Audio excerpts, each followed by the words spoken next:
Oh, and I think they can see it fine. I don't know where the lights are. Do you want to give one shot?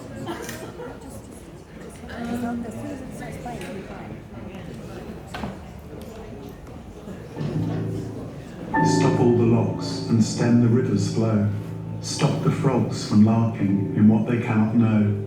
Silence all the warblers, choke the roach and bream. Fill it all with sewage now, the tributary and stream.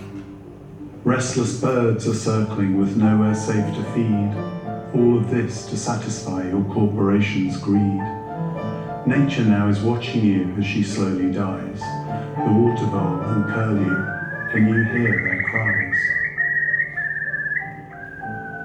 The reed mace and the rushes now wither far from green, as browny sludge and algal blooms now dominate the stream. A dragonfly's mistaken what's sticking out of mud, and lays her precious tiny eggs upon a cotton bud. The shallowness of gravel once filled with fish's eggs, now lifeless and particulate, a mess of floating dregs. The food chain has been broken, the caddisfly is no more. All that's left is greyness. We lay this at your door. Though every household pays you to manage, clean and fix our water, waste and outflows, yet still you play your tricks. Financial orchestration, the substance of receipts, to move our funds to dividends and manage your receipts.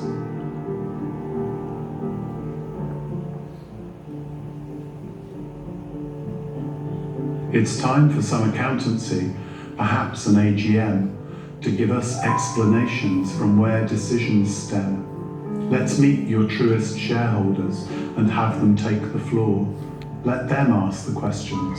They number by the score. Up first, the water crowfoot, her flowers like a mat. The most diverse of fishes enjoyed her habitat.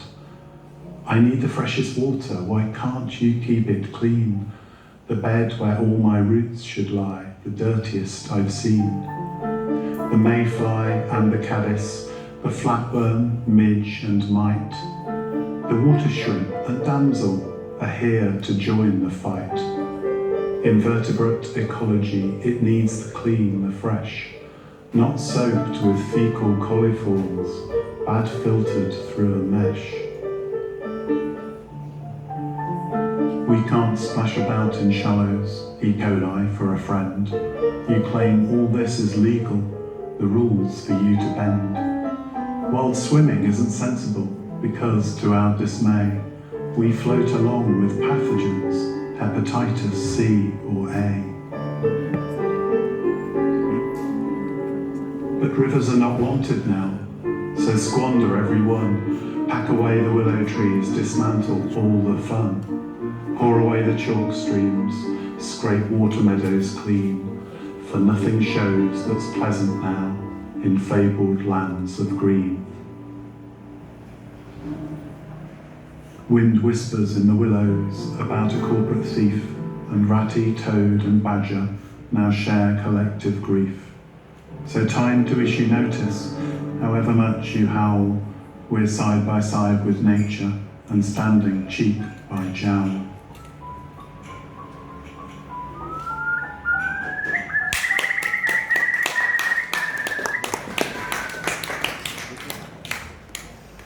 Everyone, thank you so much for coming. I wasn't actually expecting this amount of people, but it is fabulous to see you all. My name's Sam. I suppose you could say I sort of kicked this off. Moved to Moreton about... can everyone hear me? Here we go. I moved to Moreton 2 years ago and was really excited to have a river at the bottom of my garden. However, I soon realised that the water quality is not looking great. So a bit of digging and I discovered Earthwatch. They supplied me with water monitoring kits so that I could start monitoring the water quality. Curiosity got the better of me, so I started actually having a look further afield around Moreton and headwaters coming into the start of Evenlode and doing tests all the way down to Bledington. they're not great water quality samples that I'm getting back. So I got quite concerned and invited the Evenlode Catchment project to come and have a look. They confirmed, yeah, the River Evenlode's in trouble. So, this is why we're all here. I'd like to educate more people, build up a bigger team so that we can do some more monitoring and try and fix the River Evenlode. Is that working? If we can fix it at the very beginning, at Moreton-in-Marsh, where the Evenlode starts, then I'm really hoping that we can be a catalyst for towns and villages all the way down the River Evenlode, and we can try and fix it. Before I start, just a few bits of housekeeping. We've noticed we've got tea and coffee in the back. Emergency exits, the way you came in, downstairs, and if anyone needs a toilet, the toilets are also downstairs, by the stairs. Is there an exit? The only toilets are down there, yeah. We've got some guests today. We have Soraya from Earthwatch. She's the science coordinator for Freshwater Watch, which is where I send my water sample data to. We have Helena, from Thames Water. She's going to be discussing where our water comes from, how they process it, and then what happens to it once it leaves our sinks. We have Peter Richardson here as well from Moreton-in-Marsh Neighbourhood planning team, development planning team. They are looking at writing policies to protect Moreton-in-Marsh from future developments. As we're aware, there's going to be developments happening, and as we're aware, we've got problems already with the infrastructure. Oh, Dominic is at the back. So Dominic is with the Environment Agency. All of these guests are here as guests. They are here to help us and share their information with us. So please can we be really respectful when we have our question and answer session at the end of their presentations. We have Angus Jenkinson here, District Councillor for Moreton East. He's going to be chairing the question and answer sessions. So if you have a question, please either put up your hand. If for whatever reason we run out of time, you can write down your questions. There's a glass at the front where you came in. Pop your questions, your names and your contact details in there, and we will try and get your questions answered. I think that's everything covered? Yeah, perfect. Well, I will hand on over then to our first guest, who is Helena.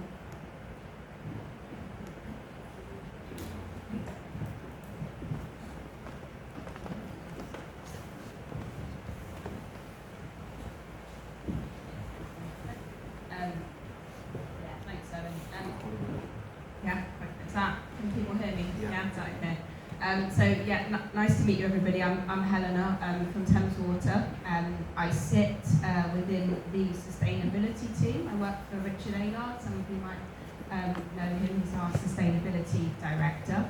I'm part of a small-ish team at Thames, a small growing team at Thames that work really closely with different catchment partnerships. So that's my kind of involvement with the Evenlode Catchment Partnership. We sit as kind of a representative and work really closely with everyone there, and my team have kind of lots of different kind of catchment partnerships that they're responsible for across the Thames region. So we are kind of trying to get the message out there and trying to do as much engagement as possible with local communities to kind of explain about some of these issues which I'm going to touch on today, and kind of around for any questions that you might have. I'll try my best to answer them. If you go on to the next one. So basically I'm just going to try and talk you through, and sorry if this is simplistic and you already know all of this information and you want to kind of come with some really specific questions. I can certainly answer those or try to answer those at the end, but I thought I'd just kind of start from the beginning, if you like. So we in this catchment and others will get our water from abstraction, so that will either be from rivers, aquifers, and underground sources. That water then kind of makes its way to our water treatment works. So that then goes through this 7-step process, and we pump that to your homes. You'll use that in either your houses, schools, hospitals, places like this. And then after you've kind of used that, you'll either flush the toilet or sometimes as well runoff from around from roads can kind of make its way down then into our sewage treatment work process, which I'm going to kind of touch on predominantly today, is talk you through those steps, and then that gets cleaned at the sewage work and makes its way back into the river environment. So that kind of cycle happens, every single day, and won't stop happening, no matter kind of the situation. That kind of needs to keep going. So if I zoom in a little bit on the sewage treatment work process, so this is kind of a typical sewage treatment works. I'll talk a little bit about Moreton-in-Marsh specifically because it's got a slightly different setup here. But so any wastewater from your homes, from runoff, etc., will make its way into the inlet works. So that's the kind of start of the process. And at the inlet works, you will have grit removal, you'll have rag removal, you'll see all the wet wipes kind of often being kind of taken out of the process at that point. So that happens on kind of all sewage treatment works. It then goes on to the next step. So that number one, you skipped ahead. No worries. Number one is the kind of primary settlement tank. So that, once it's gone through the inlet works, the flow that's coming into site will settle out, and you'll get quite a lot of solids kind of dropping out of that first process. It then moves on to the second process, which are your filter beds. So I don't know if any of you have been round a tour of a sewage works, and you might have seen these kind of arms that sort of go over this like black media, sort of looks like little boulders. That's that second process, and if anyone does want a tour of a sewage works, we're more than happy to take you around Moreton or any others in the Evenlode Catchment. So that then goes on to the step 3, which is the final settlement tank. So you'll see the kind of quality coming off step 2 into 3 as still being kind of a little bit cloudy, but really doesn't have any of the solids in there at all. And that step 3 is that kind of final settlement. So that is pretty crystal clear water that's kind of coming off that stepped process. Some sites have another process after that. They might have like a reed bed or a wetlands or some filter beds that kind of would clean it even further, or to a kind of higher specific the water quality standard. And then go on to the next one I'm in. Yeah, so 4 is then where it goes out into the watercourse. So once it's kind of gone through the final settlement, it will go to out into the river.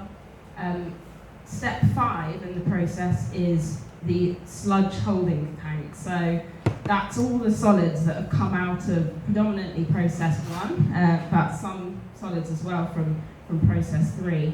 That gets held on site, and the majority of sites on the Evenlode Catchment, I think there's 19 of them, and they're all quite, relatively small sites. So majority of them will have a kind of sludge holding tank there, and that gets cleaned out depending on the size of the site. That could be a couple of times a week to every few weeks, and that gets taken to a much bigger site. I think around here, probably Whitney, where that would be then processed and turned into renewable energy.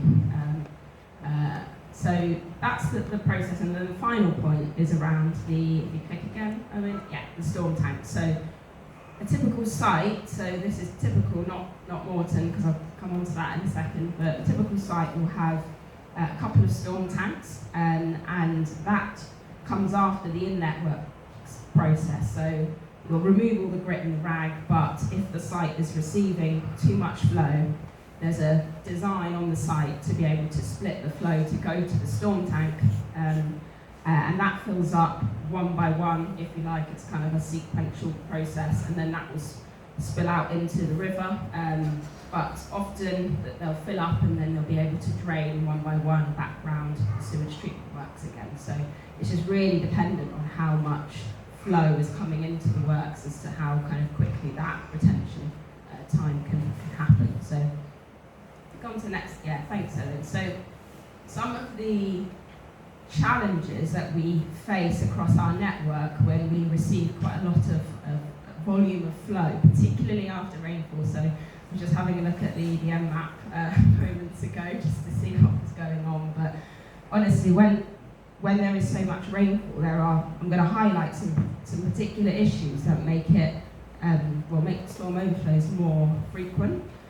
So sometimes our pipes and sewers are subject to infiltration, so that is particularly a problem in the Moreton-in-Marsh catchment.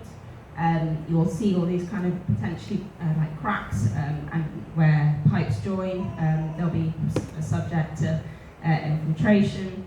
You may get misconnections as well with properties, so we found a couple of new developments that have been misconnected, connected to the wrong system essentially. So you might get your foul being connected into your kind of surface water, and vice versa, your surface water then coming into your foul, which means we're taking and kind of cleaning unnecessary volumes of water that would otherwise kind of be going on roadside gullies and making its way to the river. So on to the next one, Owen. Yeah, so other types of challenges that we face as well is inundation. So this is just when there's just so much water kind of on the roads that the manholes and system is kind of overwhelmed from the top, if you like, putting quite a lot of pressure onto it. We've seen quite a lot of physical damage to our pipes. So this one was an electrical charging point pylon that just went straight down into the pipe. I think this was in Waterways actually, this specific image.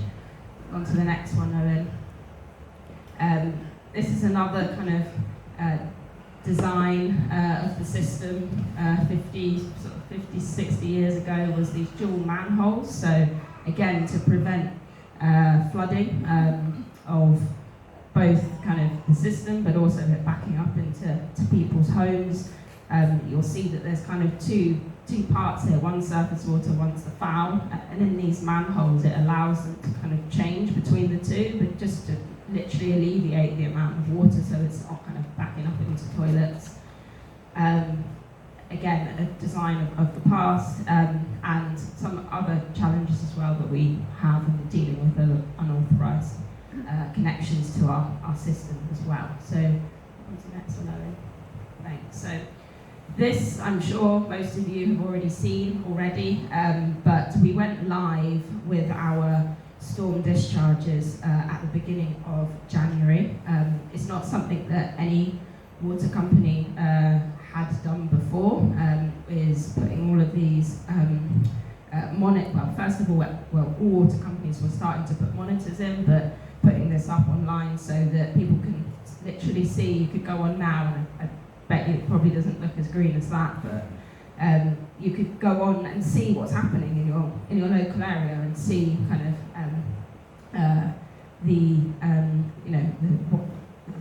exactly what's kind of going on there. For those that are more kind of tech-minded, we've got this open API. So essentially, if you had made your own kind of platform, you could transfer all of the data automatically onto your own platform, so that you could kind of either alert your community members or link it up with other data sets so that you could kind of interpret and interrogate that data. So we really wanted to try and be as kind of open to everyone as possible.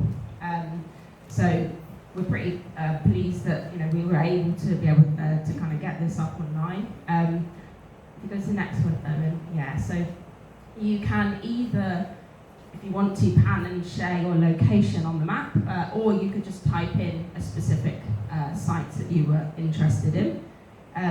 For Moreton, I went on there, and this was a screenshot from yesterday, so might look a little bit different today.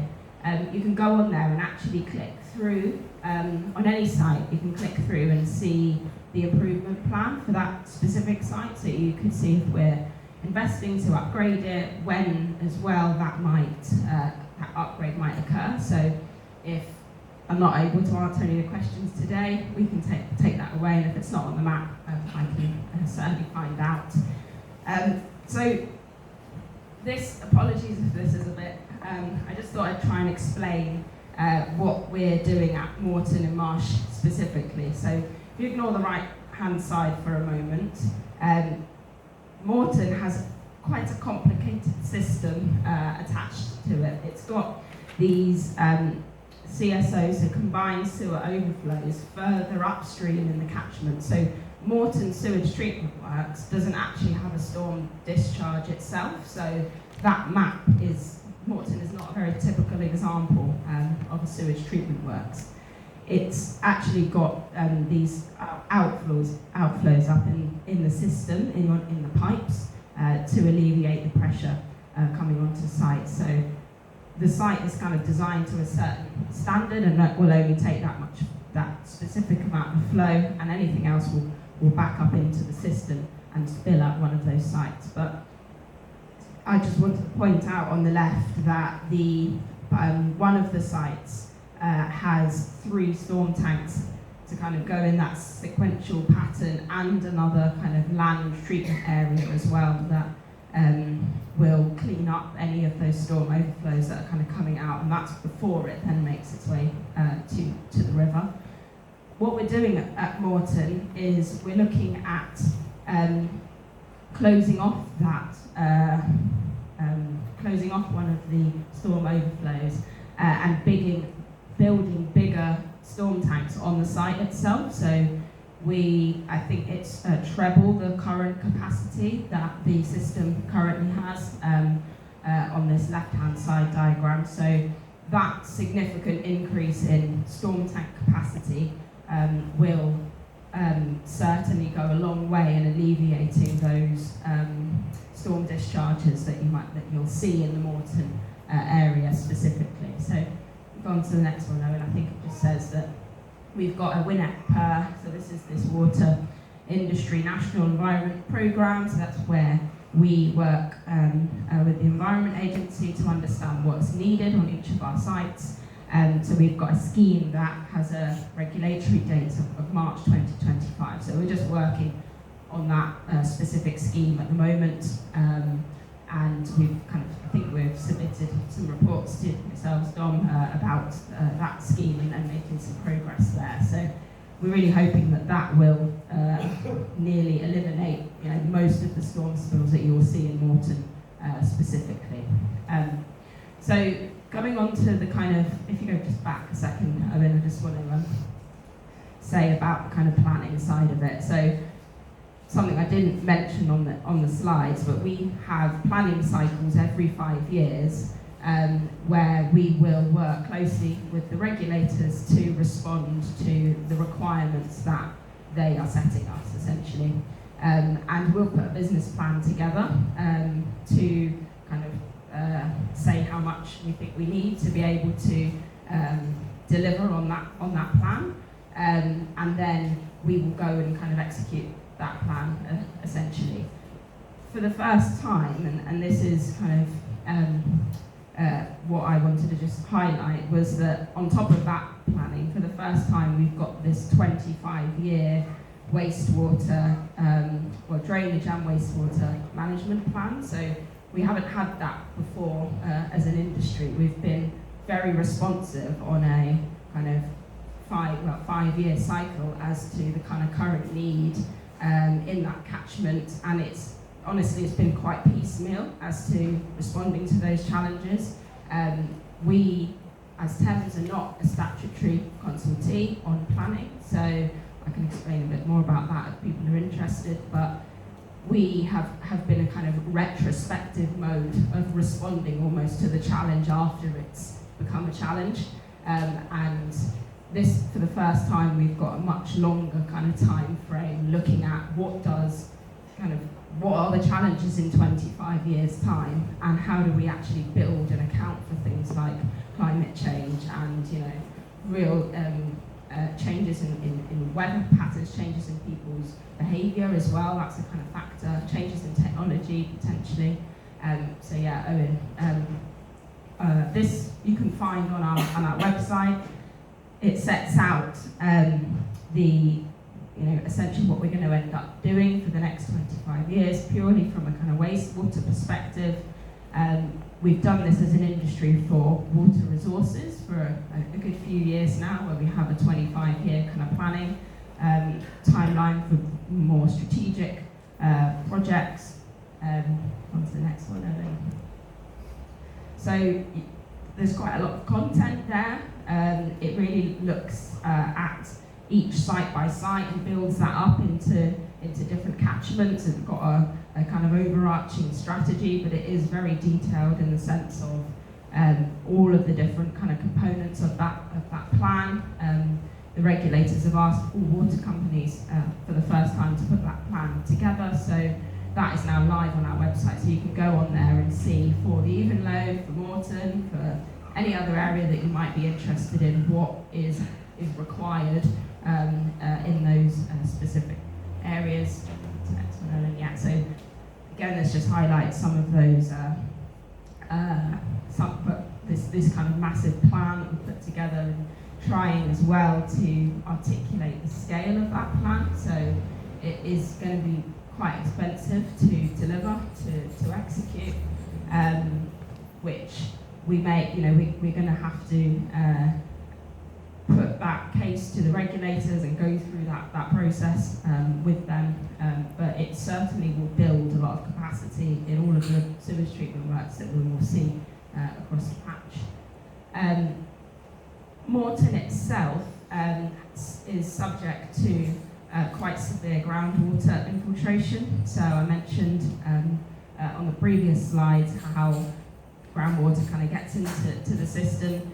So on top of the drainage work and on top of the WINET work, we're also working specifically in Moreton to try and do some relining of pipes, sealing of manholes, much smaller, kind of quicker wins to try and prevent some of that water from getting into the system and then ultimately discharging as a storm discharge, which is something that we just don't want to see at all. There's the next one. So I think there's two ways really about if people are interested in this topic. I think the first one is spreading the message. So that is kind of, I'm really pleased that so many people are here and so many people are interested in this conversation and this topic, even though it might be a difficult one. But I think that that's really important, because that will turn the tide on kind of the amount of effort and work that we can do to actually make a difference.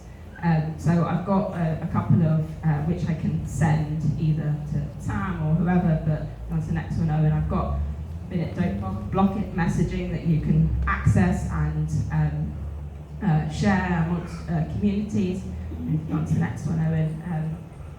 I'm also really keen, and if you are interested in getting involved, to become, we have got a very active catchment partnership here, hosted by Wild Oxfordshire, which we are supporting by the Earthwatch kits that you spoke about earlier.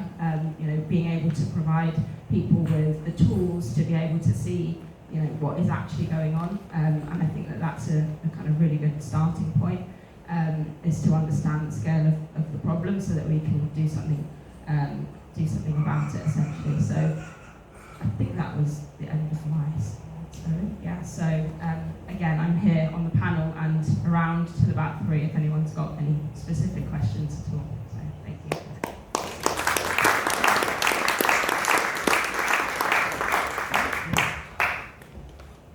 Thank you so much. Perfect. Next, we've got Soraya, who is with Earthwatch Freshwater Watch. There's a lot of watches. There's a lot of watches. So she provides me with the water monitoring kits that I use to measure nitrates and phosphates. Thank you very much. So, good afternoon. It's an absolute pleasure to be here. I'm very grateful to have been invited. I'm Soraya. I'm the relatively new Freshwater Watch Science Coordinator with Earthwatch Europe. And my alternative title for this presentation, I had a number of different iterations of this, but the alternative title is Rivers in Crisis, What Can We Do About It? So, just to give you a very quick run through of what I'd like to talk about this afternoon, I'm going to start with a little story about the power of citizen science. I'm going to talk briefly, although I could talk a lot longer, and I would love to, probably for an hour or two, to talk about the state of English rivers. I'm going to give you an introduction to Freshwater Watch and talk about how powerful it is and what we measure. I'm specifically going to look at the nutrient pollution aspects that Freshwater Watch helps us measure and uncover. I'm going to zoom in and talk about Freshwater Watch data in Evenlode Catchment, and specifically, for the good people of Moreton, I'd like to focus on what's actually happening in and around Moreton and the local citizen science data that is driving that data picture. And then I'd like to finish with what's next and questions, and I know most of the questions will be Q&A, but I have some questions I'd like to pose as well. So to start, and I hope, can I just ask, if anyone can't hear me at any point, do not hesitate, just wave at me. I will do my best to be clear. So, I'd like to start with a very personal story. How did I come to be here? And the reason I'm here is because of citizen science. So I started using these magic tubes with my young family, that's my son Alex, looking a lot shorter than he does now, back in my local village of Northmore in 2016. I'm a scientist by background, but I had never, until that point, really thought twice about water quality. I think I'd been asleep and oblivious as to what happens to our freshwaters around us. And it was the power of using citizen science with my family that led me to realise that things were very wrong. And I was actually utterly hooked at trying to be a small part of solving this problem. The picture on the right was taken from some testing we did as a family at a place called Colwell Brook, which those of you who live in the Whitney area would probably know quite well. And this was before I met the fabulous team at WASP. And I was really shocked at the nitrate and phosphate readings that I got, the levels of nutrient pollution in and around Colwell Brook. And it was only later that I discovered that Colwell Brook was the waterway that receives the main effluent from Whitney Sewage Treatment Works. And I had no idea that I'd been taking my tiny family down and prowling around in those waters. So that led me to the amazing team at WASP, and I've been very fortunate to volunteer with them for the last 4 years. A really great good team. And the reason I do citizen science, and I still do citizen science, is because I think we have a responsibility to share data. I want to understand what is the chemistry and biology that is happening inside our waterways. What are the impacts that are changing the chemistry and biology?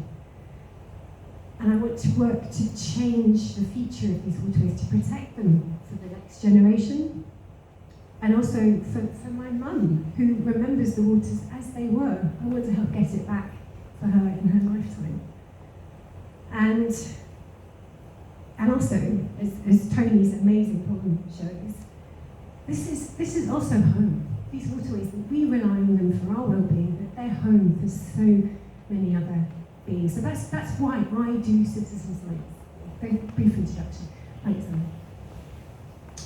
So, okay, we're going to start with the bad news, and I'm going to keep this brief because it is quite distressing. Unless you've been lucky enough to miss the news in the last few years, I actually hope you perhaps know all this already. The trends in the health of our rivers in England are not good. As you can see, the percentage of rivers meeting good ecological status has been on a downward trend. And And the Environmental Audit Committee in 2022 reported very clearly that 86% of our rivers fail to reach good ecological status, and another truly shocking figure that 0% are in good chemical status.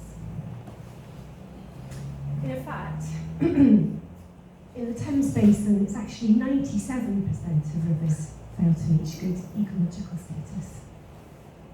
And what I haven't shown on this slide as well is that we rank among the lowest of all countries in Europe for our water quality. And I think that's a national source of shame. So that's the bad news. We've got a lot of work to do, haven't we? We need to be ambitious to meet this challenge. And you know, there are many goals we need to reach. One great ambition is to reach Goal 6 of the United Nations Sustainable Development Goals, which have 8 different features that we should ideally reach by 2030. And that's not to mention the targets of the Water Framework Directive as well. So we've really got our work cut out. Next one. This is where I think Freshwater Watch comes in, and citizen science. So for those of you that haven't heard of us, Freshwater Watch is a global citizen science program. It just had its 10th birthday last year. And we have over 100 projects worldwide. We've collected so far well over 35,000 data sets and counting. We have over 15,000 citizen scientists throughout the world, which is an incredible community of people with tiny tubes. And this is citizen science at scale, and it's peer-reviewed and published in over 40 scientific publications. So this is a very robust platform for collecting citizens' data. Thank you. I'm just going to take a slightly closer look at what we measure. So it's a very simple and elegant survey that uses standard methods and rigorous data quality checks. On the left is a snapshot of what the manager dashboard looks like for the Wild Oxfordshire and Evenlode Catchment partnership, and I'll explain a bit more about that in a moment. But the types of data, we came out to a really rich data set, actually through a very simple, easy to use survey, but it gives us some really powerful metrics. So we get information about where the sample's taken, geolocation, username, timestamp. We can take photos as well, which are really important. The survey looks at a number of ecological indicators. So, for example, what type of water body are you testing? Is it a lake? Is it a stream? Is it a river? And we look at plant life in the river. We want to keep a track of whether there's water plants emerging from the water body. We also track down things like, can you see litter? Can you see evidence of algae? What sort of pollution can you see?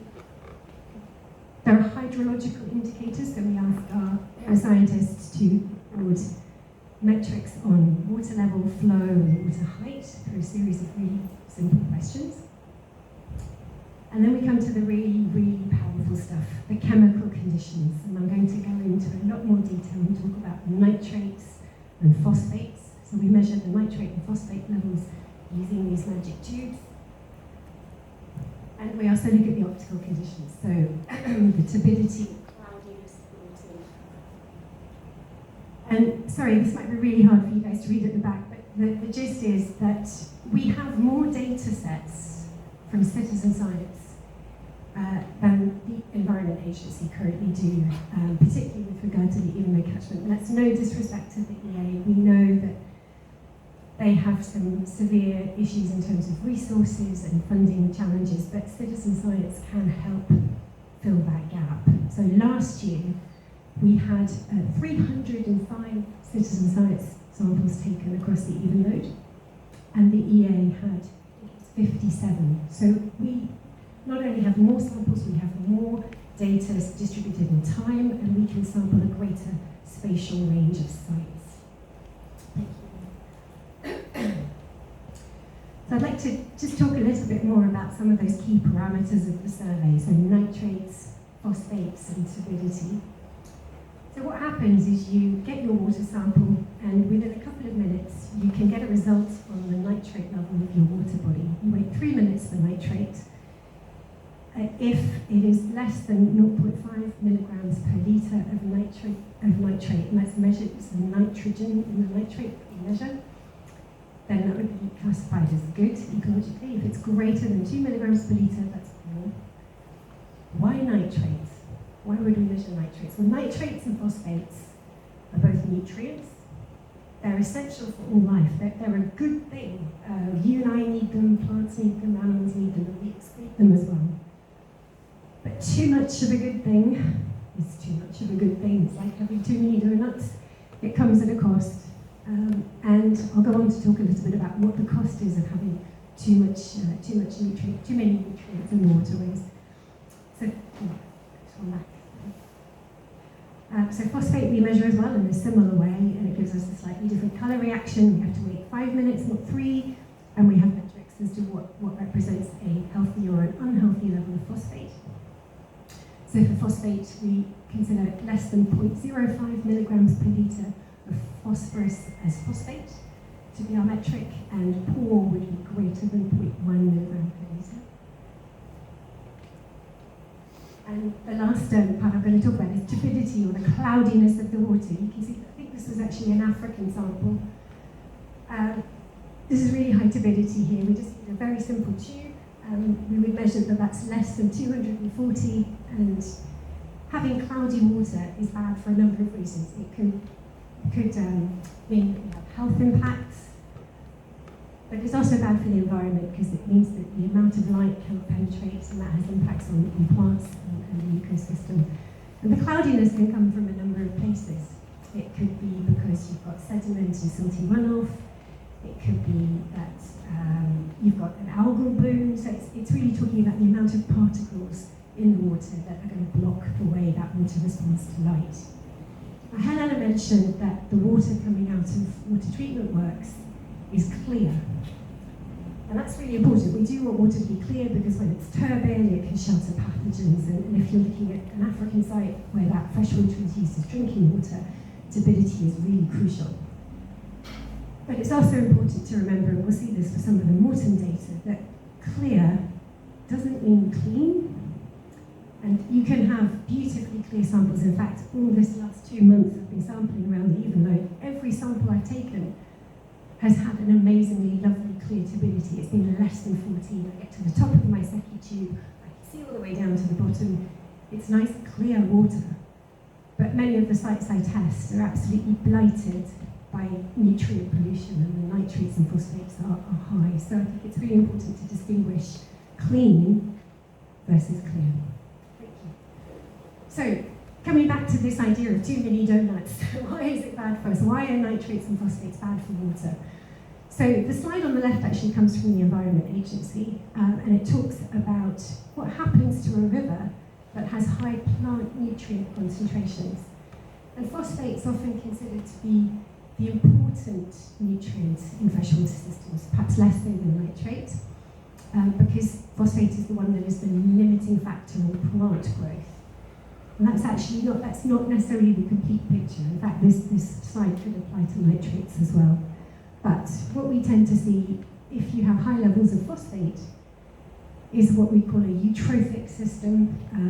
Things grow really fast. So yippee, I've got all these nutrients, yum, yum, yum. And you get all the plants growing, you get algae growing as well, sucks up the oxygen, blocks out the light, you get lots of things then dying, and then all that detritus from the plant matter helps generate these sediment and fine particles. And it's really an ugly death of a waterway when we see that. And this picture on the right is kind of a fairly typical eutrophic example. I hope you can see at the back. There's lots of filamentous algae here, and it's full of sediment. And this is just around the corner, just near Queen Victoria Gardens in Moreton. So, nitrates and phosphates, where are they coming from? I'm going to talk a little bit more about that shortly. And the reason why does Freshwater Watch choose to measure nitrate and phosphate? Why not something else? Well, nitrates are typically found in waterways because of agricultural pollution, but not exclusively, and I'll talk more about that. So nitrates can be an indicator of agricultural pollution because the nitrates wash off the land, they're quite mobile and can enter the water system. Phosphates are typically an indication of sewage, but again, not exclusively. And that's kind of why we use those as proxies for agriculture and sewage. But again, it's not a completely black and white categorical system. So the phosphorus that we're seeing in the Evenlode and associated waterways, where is it coming from? This chart is just, don't get too hung up on the exact numbers, but it's just to give you an idea that phosphorus is generally coming at about 70-ish% from sewage into our waterways and about 30% from agriculture. And that's going to vary river by river, case by case, but just to give you a sense of proportion of where the phosphorus is coming from. Next slide, please. And just to break that down a little bit further, if we then look at where does phosphorus come from in our sewage waste, if you look at this large blue section of the pie and the orange section of the pie below, that's our poo and pee. So the vast majority of phosphorus is coming from our own bodies. Over here, so I'm going to climb up. Over here, auto dishwashing. So this is why it's really important to choose phosphate-free dishwasher tablets if you can. But think about it in proportion to what you're putting out. It does make a change. Every little helps, but it's not the big factor. And there's an interesting. I don't know if you can see it. Why is there phosphate coming from our main supply? Might be a question. And if anyone's ever taken these tubes and done a little test on their tap water, I often get interesting emails and calls from people going, I've tested my tap water, Soraya, and I've got lots of phosphate or phosphorus. What should I do? Don't panic, it's normal. We dose our tap water in the UK with phosphorus to prevent lead leaching. But it is a significant, relatively significant contributor of phosphate into our waterways as well. Okay, so let's talk a little bit more about results we see in terms of nutrient pollution, particularly with regard to phosphate, excuse me, across the Evenlode Catchment. So this data has been gathered by Citizen Science Monitoring since 2017. I don't know if we've got anyone here from outside the Moreton area today.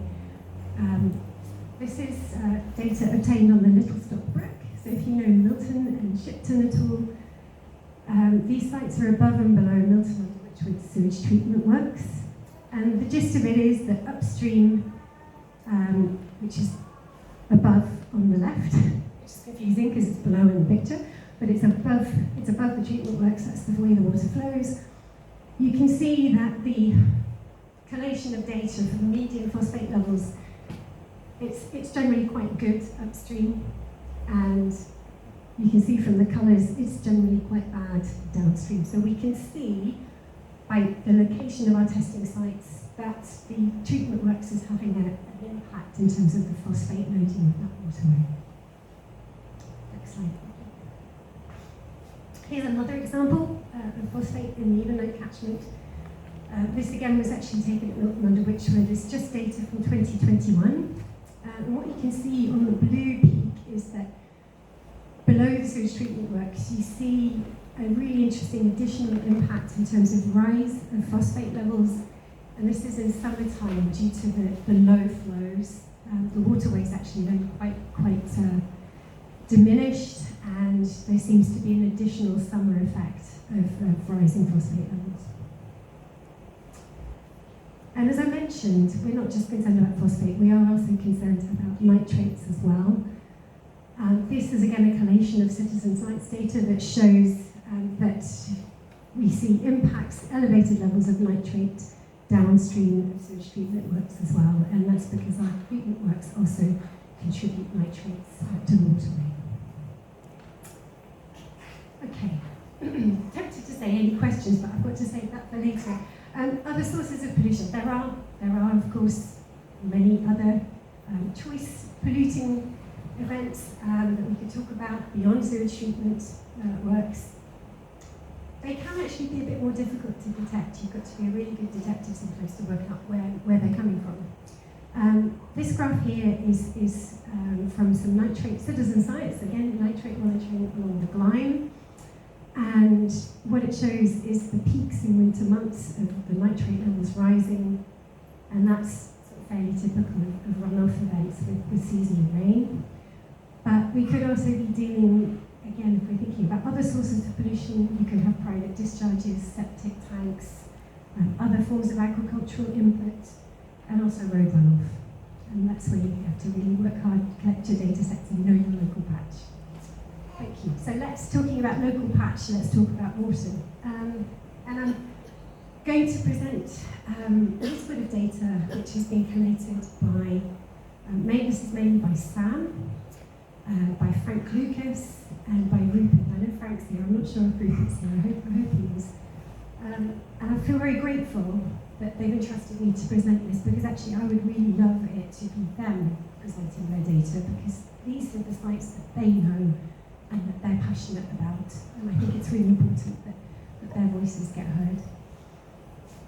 So this is a snapshot of Sam's data. She's just a powerhouse. I mean, she's I don't know if she actually is spending much time at home, because she's generating so much data.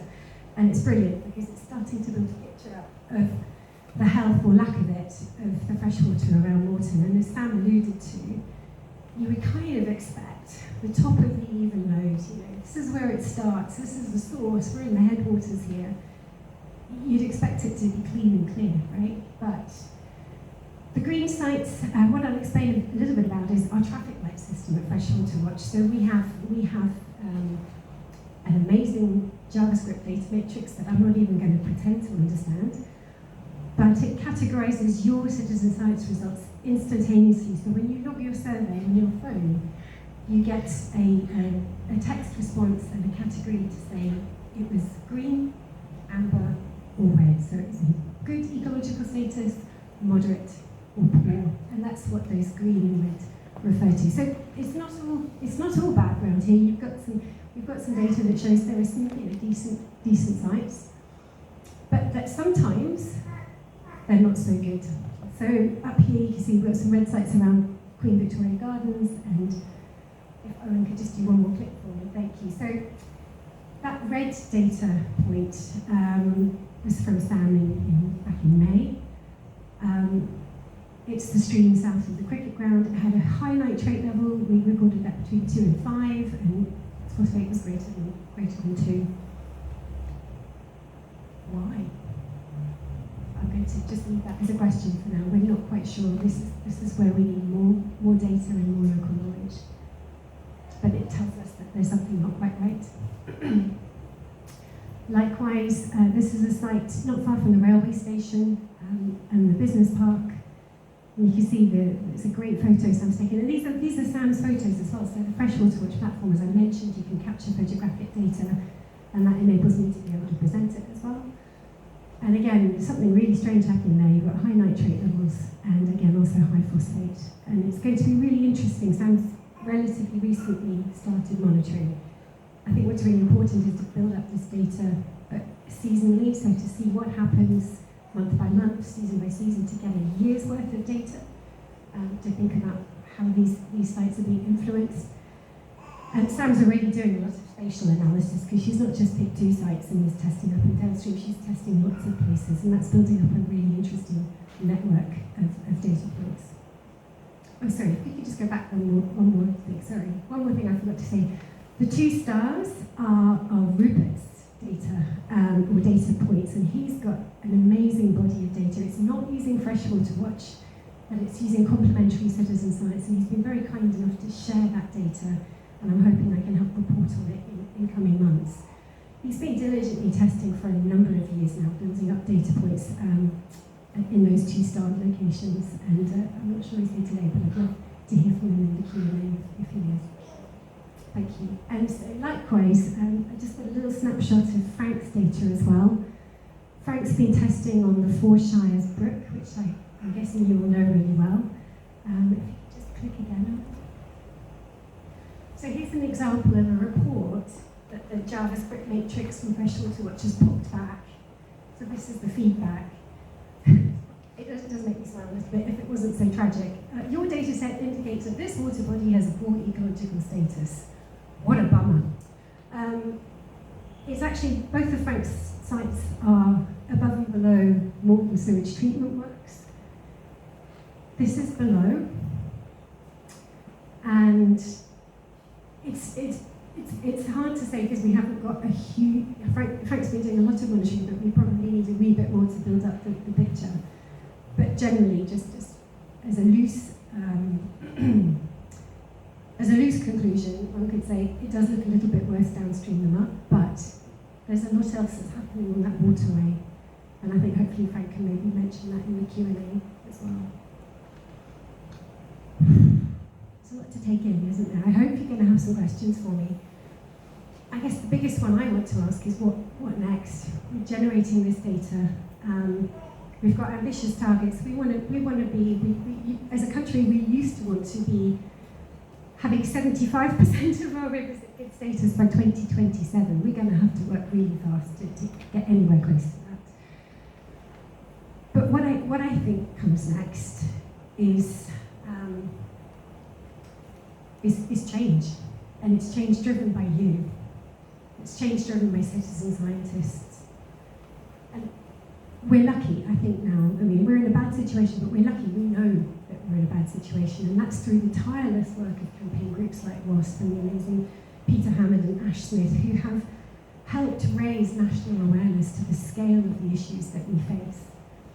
And I think the door to change, they've opened that door. The door is open. We've heard from Helena that investment is being considered. We know that things have to change, but it's up to us to push through that door. And I think the way I would like to invite you to do that is become a passionate volunteer, because it's volunteers like Sam and Frank and Rupert who are an unstoppable force for change. And we need more data. We need more data to drive that. Data will drive the investment, and data will help us check that those changes to come, whether they're from local landowners or whether they're from Thames Water or other water companies, it's our ongoing data and engagement with these beautiful waters that we love. It's that data we need to make sure that those improvements continue to happen. So I could talk a lot more. At risk of making you fall asleep, I will pause there and say thank you for your attention, and feel free to shout any questions you like out in the Q&A. And one more slide, so last slide. Oh, yeah, so talk to me. I'll be here all afternoon, but also I will share the details of if you've got any questions about Freshwater Watch, or if you'd like to be a scientist and have these tubes change your life too, we would welcome you with open arms. Thank you very much.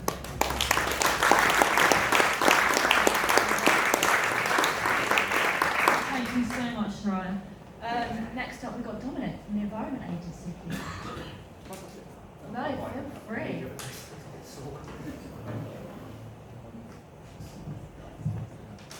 People in the middle yet? Great speech, great presentation so far, everyone. They've been quite as inspiring as Soraya. Slightly underwhelmed with what's coming next. Dominic, you might need the mic quite close to your mouth. Right beside your mouth. Is that okay? Yeah. There you go. So, my name is Dominic Slade. I'm from the Environment Agency. I'm, as it says there, an environment planning specialist for water quality. I work in the integrated environment planning team, which covers the entire of the Thames area, which is basically the non-tidal Thames from the source up to the weir at Jenkinson and all of the tributaries that sort of feed into it. It's a fairly big patch. But go back a bit. So what am I here to do to talk about today? So I'm here to talk about what do we do to help improve local waterways. So I think to begin with, it's important to understand what it is we're trying to improve and actually what we're aiming for. Soraya just touched on that briefly. I think also then we'll just have a quick look at what's going on in the Evenlode, what some of the pressures are, where things need to improve, and then also talk a bit about what the Environment Agency's roles and responsibilities are in making those improvements. So hopefully give people a bit of a better understanding of how we're involved, what we are responsible for, what we're not responsible for, and how we sort of fit into the bigger picture. So, and go on to the next slide. So Soraya quite rightly spoke about ecological status in rivers, which is basically what we're aiming for. So under the Water Framework Directive, which is a piece of European legislation that came out in around the year 2000, with the initial aim of getting 100% of water bodies to good overall status by 2015, I think it was originally. That obviously didn't happen because we're not there now, so that got pushed back to 2027, and as Soraya quite rightly pointed out, we're not going to achieve that either. So the Environment Agency aren't responsible necessarily for making the changes, but we are the responsible authority for the sort of management and oversight of the Water Framework Directive. So we spoke to, Soraya spoke today about, and others as well, about ecological status in rivers, and this is something that's quite often, I think, misunderstood or slightly misrepresented. So ecological status is made up of all of these four elements, and then all of the sub-elements that are underneath them. So first we look at biological elements, which are fish, invertebrates, macrophytes, and phytobenthos. Macrophytes and phytobenthos are aquatic plants, algae, those kinds of things. Those are really good indicators of overall water body health. They're the things that are there all the time, they're living in it. You've got a decent community of biological elements, you're probably not too far, you're not doing too badly. We also have physicochemical elements, which are things like ammonia, dissolved oxygen, phosphates and temperatures. These are your general water quality elements, and these are the things that people sort of really seem to be focusing on, quite rightly so, at the moment. You also have other supporting elements, things like hydrological regime, invasive non-native species, the morphology of a water body, if it's how natural it is, and then sort of specific pollutants as well, which are sort of some chemicals. Alongside ecological status, you have chemical status, which is a whole different thing, and the combination of those two make overall status. Just as a quick point of clarity, it was mentioned that 0% of water bodies are achieving good chemical status, and that is absolutely true. But the reason for that is the emergence of new substances. It's not necessarily shows a radical decline. Those things were probably already there, we just never tested them for them before. So these are things like PFOS, PFAS, PBDs, those sort of forever chemicals, like really nasty chemicals that have emerged over time. We're now monitoring for them, and then quite rightly, all those water bodies are failing for them. So that is when people are talking about ecological status, that is what ecological status is. It isn't just the water quality elements; it's the whole thing that makes up the ecology of a river. The reason these things were selected is because this is a general indicator of ecological health within a water body. So if you go on to the next slide, Owen. So how do we classify water bodies? So under the Water Framework Directive, the water bodies are classified from bad all the way up to high. I always think high is a bit of an odd one, doesn't quite fit in sequentially with that. But bad and poor, sort of significant human-related activities that are impacting the state of the water bodies. You then have moderate, which is not great, but could be worse. But really what we're aiming for is good status. High status is almost natural state, and although that does get achieved in some instances, it's not what the overall objective of the Water Framework Directive is, and it's not what we aim for as an organisation. If we get it, that's great, but what we're aiming for is good. So one thing about WFD that's worth mentioning is it is quite an ambitious piece of legislation. It was set to be ambitious, and it was almost set up to fail. I think it was the chances of any of the member states of the European Union at the time achieving it were pretty slim. And the reason why it's good that it was so ambitious is because it really highlights where the problems are and where the improvements need to be made. But one thing about WFD is it has what's called a one-out, all-out system. So your overall ecological status and therefore your overall water body status can be no higher than its worst performing element. For example, if you have, say, fish, macrophytes, ammonia, DO are at high status, phosphates are poor, your overall status is poor. So often when you say, which is quite right, 16% of water bodies nationally are at good ecological status, that's absolutely true. When you dive down into some of the supporting elements, it's actually up to about 75%. Now, I'm not trying to gloss over the fact that there are significant issues with water quality and with ecological health that need improving, but I think a bit of context around some of those numbers is quite important, that it is, there is work to do, but it is, like I say, 75%. The ones that tend to be at less than good are the difficult ones, the ones that are caused by agriculture, by sewage pollution, by things like physical modification as well to water bodies, those sorts of things. Those are the ones that are difficult to get right, that are sort of ubiquitous within the environment and are often very expensive to overcome. So that's kind of what I just wanted to just sort of give a bit of context around the Water Framework Directive. And like I say, our job as the Environment Agency is to monitor, is to classify, to monitor and to classify from the Water Framework Directive point of view. So I think the next slide was about the Evenlode as a whole. Yeah. So this is a snapshot from Catchment Data Explorer, which is an online resource of Environment Agency data, which is available for everyone. I would encourage you to go and have a look. So at the top bit there is the number of water bodies and their status. As you can see, of the 18 water bodies, and I think it's 2 lakes, isn't there? 16 water bodies, 2 lakes in the Evenlode. 12 are at moderate, and 6 are at poor status of the 18. But as I sort of mentioned before, when you sort of start to dive down into the number of elements, it's 94 at high, 20 at good, 22 moderate, and 13 poor. Due to the way that, as I mentioned, WFD is classified, that's why none of those water bodies are at good. So I think it's around, I did do the calculations yesterday, about 75% of the elements within the Evenlode are at good or better, although 0% of the overall water bodies are there. Again, as I mentioned, the elements that are at good or high are the easier ones to fix. The ones that are at less than good are the ones that are quite difficult. So all fish and macrophyte elements are at less than good status. I'll discuss this slightly more a bit later on. But the fish and the macrophyte status are often, not always, but are often influenced by things not related to water quality, things like physical modification and habitat change, although of course particularly macrophytes and fish, I suppose, actually can and are really significantly impacted by poor water quality. All of our ammonia elements are at good or high. So it was mentioned before that our monitoring has declined quite significantly over the years, and it absolutely has.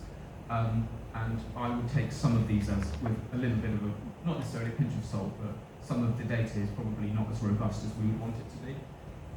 Similarly, dissolved oxygen, 2 out of the 16 are less than good, and 11 of the phosphate elements are less than good. This is quite typical of WFD classifications in sort of rural catchments across the country.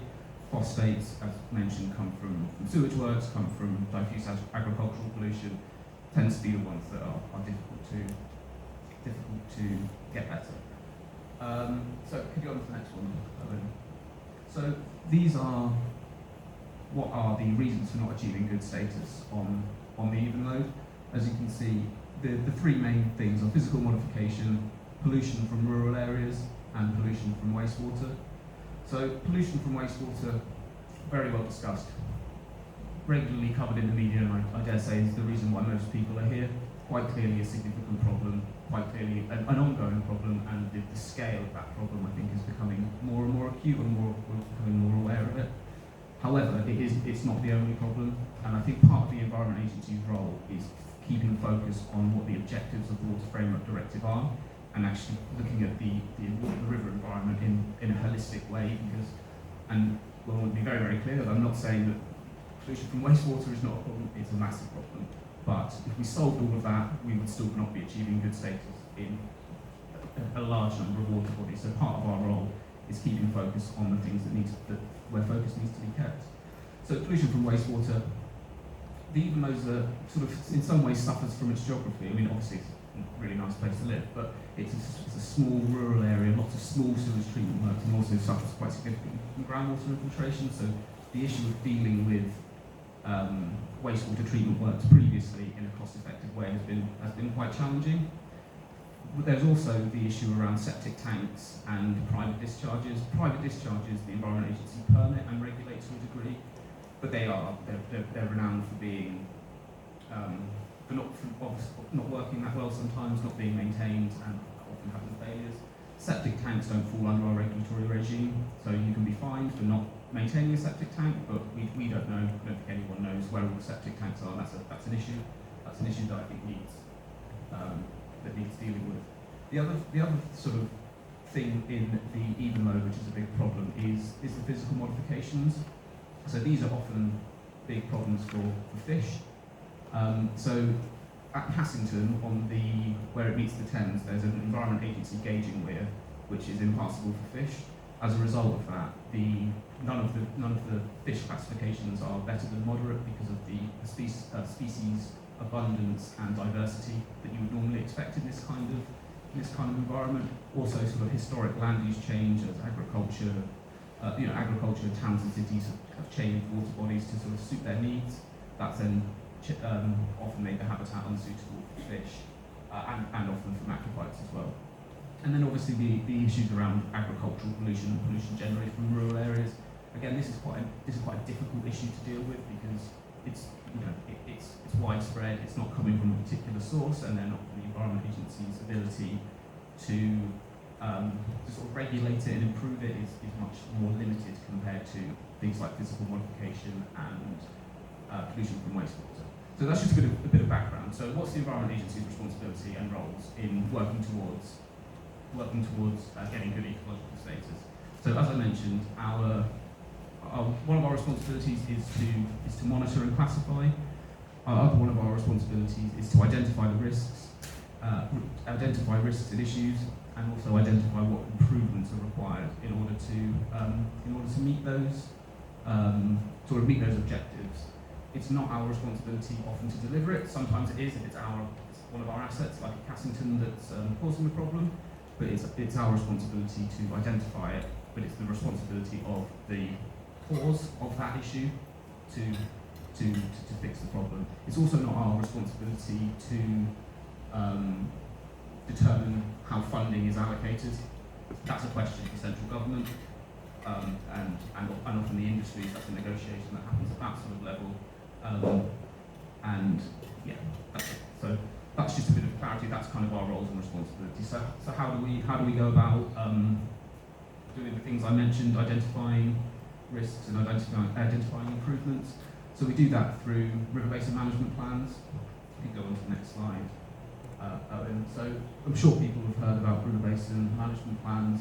I was trying to think about sort of what we do, and it really just comes back to this. This is day job for us. This is basically everything we do as an organisation is trying to deliver the objectives of river basin management planning.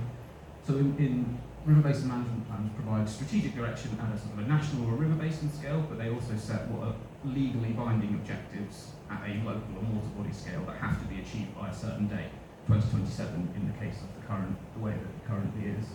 It also helps us to identify the measures that are required to be in that are required in order to meet those objectives. So it would be things like modelling for permit tightenings at sewage treatment works, ways that you can open up rivers for fish, improving habitats, those kinds of things. And since 2009, there's been about £64 billion of total benefits that have come through river basin management planning that have been sort of led and overseen by the Environment Agency, although obviously we haven't been the ones that have paid the money. One of the main benefits as well is the CABA partnerships that have come out of it, things like the Evenlode Catchment partnership. Those are direct results of river basin planning and sort of helping us at a local scale to meet the objectives that we have. So if we just go on to the next slide, and this is just talking about why river basin planning is so important and how it sort of underpins everything we do. So as I mentioned before, it sort of sets the statutory binding objectives, those objectives that are required in order to meet the objectives of it. And it also kind of helps us to assess the current state of the environment and the future state of the environment. One of the main things that it really does, though, is, particularly from more of a regulatory and improvement point of view, is that it underpins our permitting regime. So when we set new permits for things like either when a sewage treatment work needs a new permit for growth, or when we're trying to get improvements through water industry, national environment programme, everything we do when we're setting those permits is in order to meet the objectives of the river basin management plan. So in a certain water body, we're trying to meet whatever the status is good, or we're trying to maintain that status. It also makes the economic case for water, which I think is quite an important thing. There's a large scale of investment that's required over the next 25 years in order to sort of get us into a better place. Without river basin management planning, without identifying the risks and need and identifying what the improvements are that are needed, that can't make an informed decision as a society or as a government on what actually the costs are. And as again, there's sort of other bits about engaging and collaborating and partnership action I sort of mentioned through things like the capital partnership.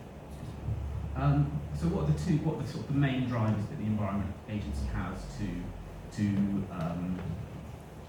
lead to improvements that are required? So we've got two main levers, although there are others, but these are the two main ones that we have. We should go on to the next one. So we've got the price review programme, which is often known as the AMP programme and often known as the WINEP. They're all kind of different parts of the same thing. Those happen in 5-yearly cycles, and then we also have our Environment Agency environment programme.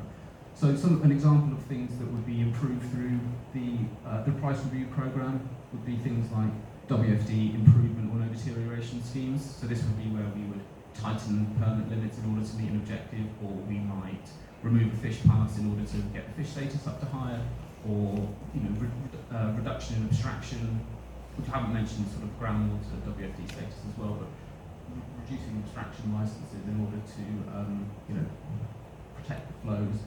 More recently, things have come out such as the Environment Act and the Storm Overflow Reduction Plan. So for those that don't know, the Environment Act, which came into force in 2021, I think, sets an obligation on water companies to reduce phosphorus loading by 80% by 2037, and the sort of the funding and investment and delivery of that will all be tracked sort of by the Environment Agency through the price review programme.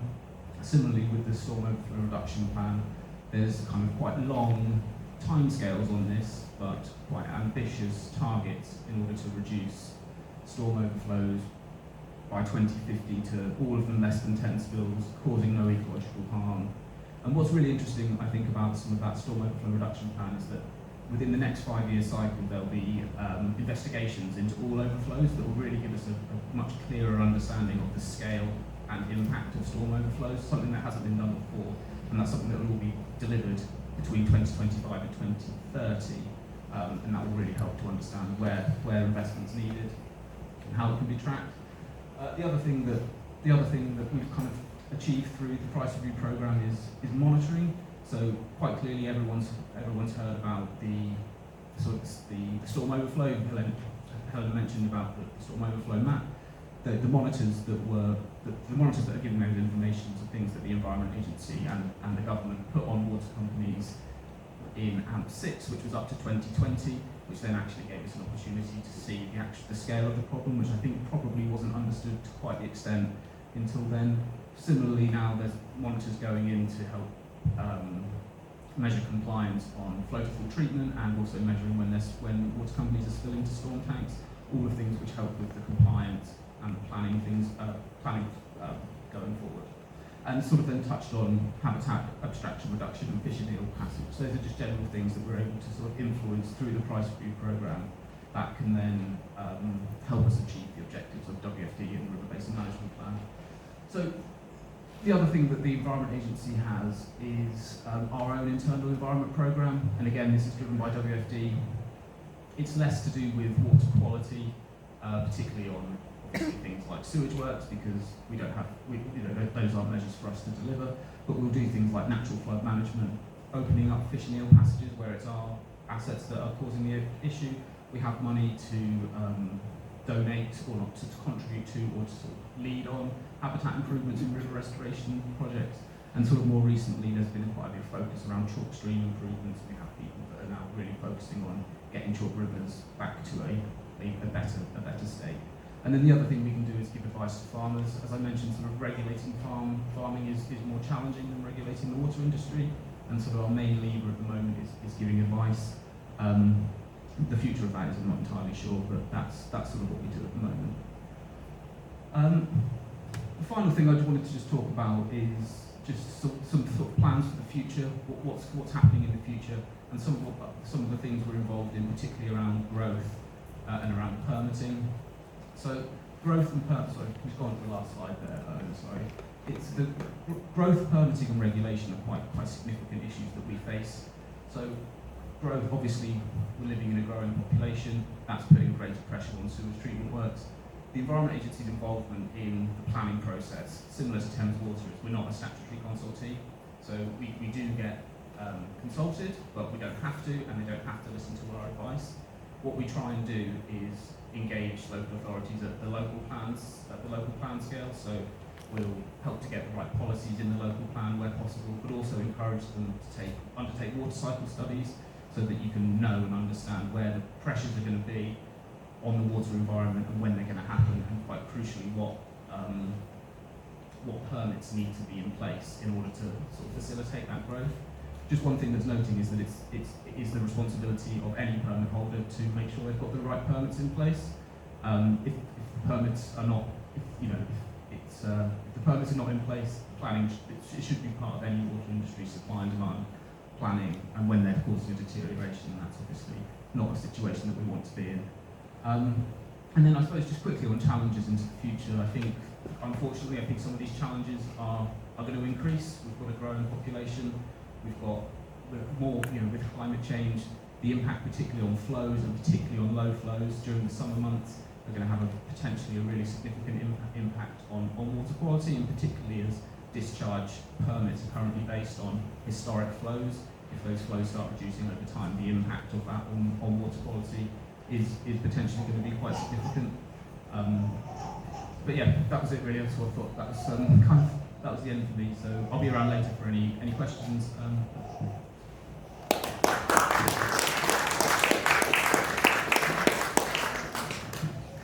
Thank you. Next up we have Peter Richardson from Moreton's Neighbourhood Development Planning Team. There are no slides on this one, so you can have a rest from those. So I don't know if you want to kill that, you can do that. So this will be slightly different. Yes, there are no slides, and also it's not going to be giving you all the details of the water quality within Moreton. What it's really looking at is what's the impact of all of this on Moreton, and how can we actually plan for it. So, as Sam said, I'm Peter Richardson, I'm the chair of the Neighbourhood Development Plan. So what I'll take you through quickly is really what is a Neighbourhood Development Plan, or NDP, why we're actually bothering to create one, who is involved in its creation, how we're putting it together, and then obviously why water is important to the overall plan. So first of all, what is a Neighbourhood Development Plan? So basically it's a plan that gives more power to the local community to shape the town or the parish, the area that it's covering, going forward into the future. And somebody sort of summarised it, it's a plan by the people, for the people, because this is done by the local residents rather than by any public officers. So it talks about the future of the area. So what is the area? Well, the area is the parish of Moreton-in-Marsh that we cover. And the future, it currently takes us up to 2031 when we finally get the plan made, because we've not actually got it approved yet. One of the things is the plan must align with existing policies that apply to the area. So it must apply with the national policy, planning policy framework. It must align with the Cotswold District Plan, local plan. And it must align with the area of outstanding natural beauty and the special landscape area policies. So we can't override what's in those, but what we can do is add a significant amount of detail. So we can set a shared vision for the town, and I'll take you through what that actually is a little later. And we can set the policies that help create that vision. So we can plan for the types of development, or any development, to meet the community's need. We can choose where we might want any future development for houses, businesses, or retail. We can also protect the character of the area with the green spaces and the buildings. We can set criteria for any new development, and we should also look at the infrastructure that's provided. So and those will all go into policies which sit alongside those other policies that I mentioned, so the local plan and the OMB, etc. But we can also identify projects. So I'll mention again, just coming up, the evidence collection that we've been through. And people have made a lot of comments about what they would like to see for Moreton. Now, some of those can't be put into policies, but what they can do is collating all that lot together is identify projects that people would love to see to improve the town of Moreton. And so, yes, we can't put those into policies, but at least we can list those, and then we can look to maybe implement those over time. So why on earth, I mean, we've been going since 2018 on the Neighbourhood Development Plan, not helped by COVID, I must admit. So why do we spend all this effort doing it? Well, firstly, it does give a lot more power to the local community to shape Moreton itself going forward. But the other factor is we also get more revenue in from the community infrastructure levy. So we can get up to 25% of that. And to some extent, that money can be used on the projects that we've identified as we've been going through this process. Just say who is involved. It is, as I say, it's really a plan by the people for the people. So there's a working group that's currently got about 9 people on it. 6 of those are local residents and 3 are local town councillors. And we've been working collaboratively through. I would say over the period we've been going, we must have had about 20 people involved in the whole process, as we've had experts in different areas come into the whole process.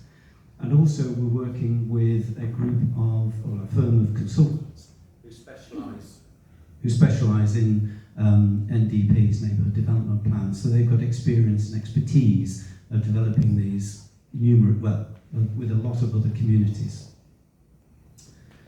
So there is a formal process in creating an NDP. The first one is to actually do a shout out for volunteers to come and kick the whole thing off.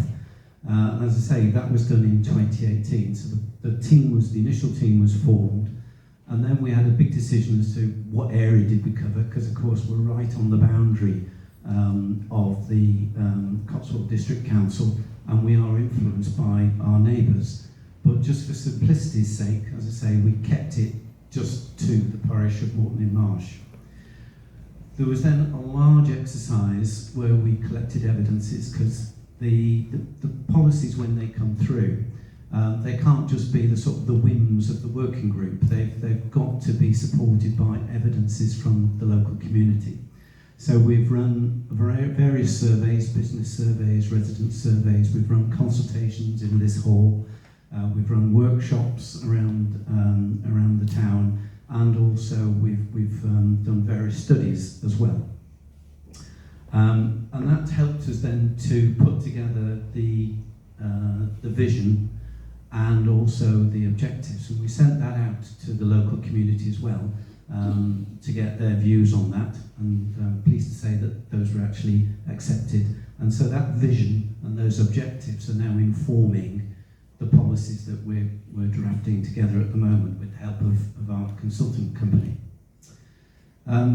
Once we've got the plan document in a form that is okay with ourselves and the town council, then it then goes for screening with Cotswold District Council, and when they've okayed it, there's no we are aligned with what they're doing. There's no discrepancies. There's no duplication. So makes it easier for the planners to actually see what policies apply to particular situations.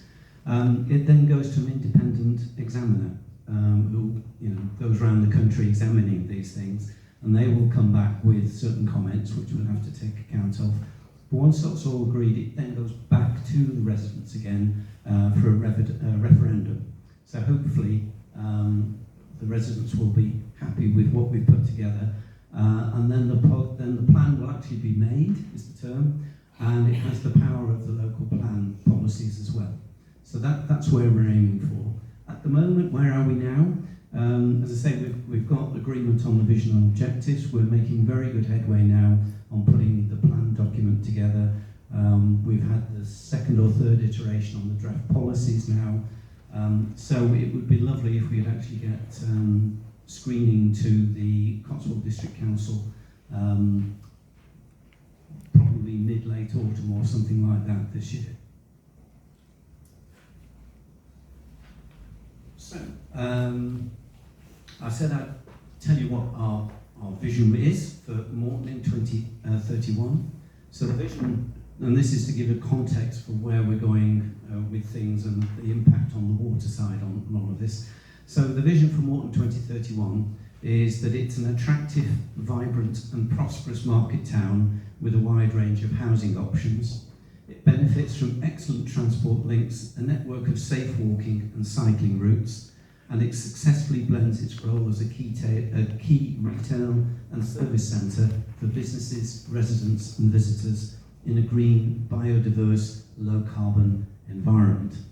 So there's actually a lot of stuff within those words, and as we flesh it out, we will see those come into effect.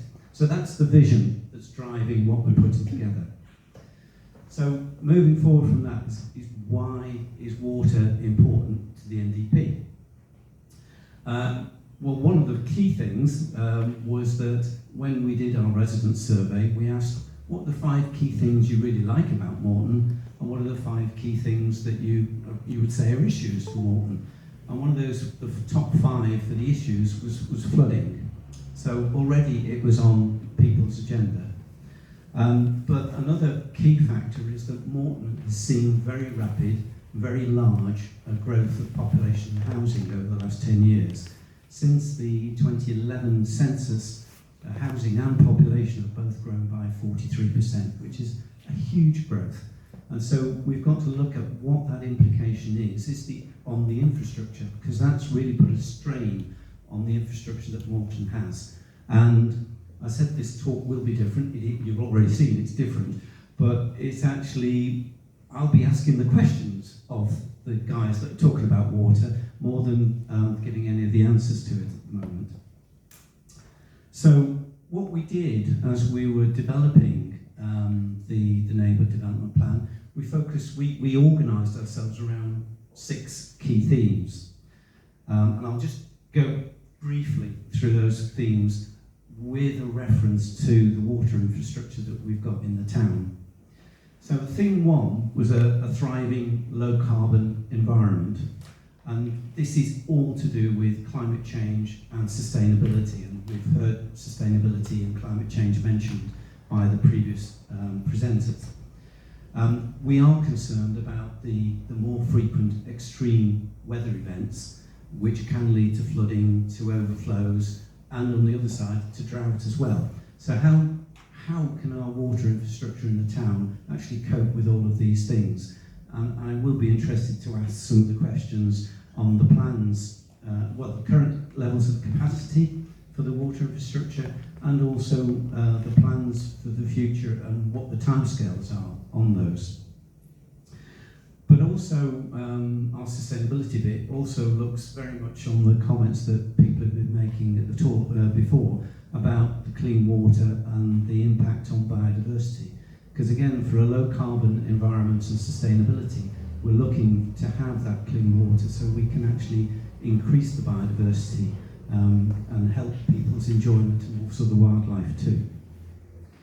Theme 2 is a prosperous economy in a high street. So Moreton is a main urban centre for this part of Cotswolds for residents, business and tourists. And so water, of course, is an essential element of this.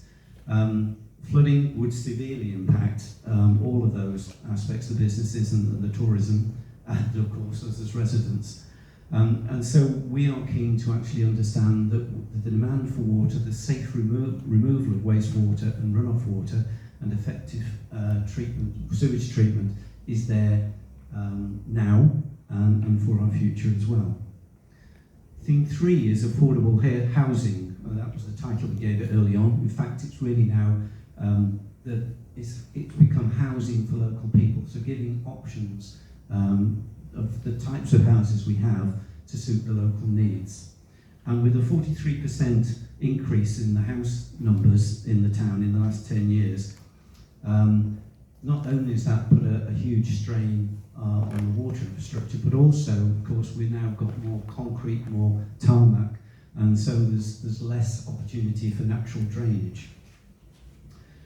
Theme 4 was active and sustainable travel, which might not necessarily have an immediate impact on the water. Having said that, there is a lot of runoff from the roads into the drainage system, and of course the more traffic we have, the more debris and bits of rubber and whatever that comes from the traffic pollution will actually flow through. So what's the impact of that? And theme 5 is an enhanced town character.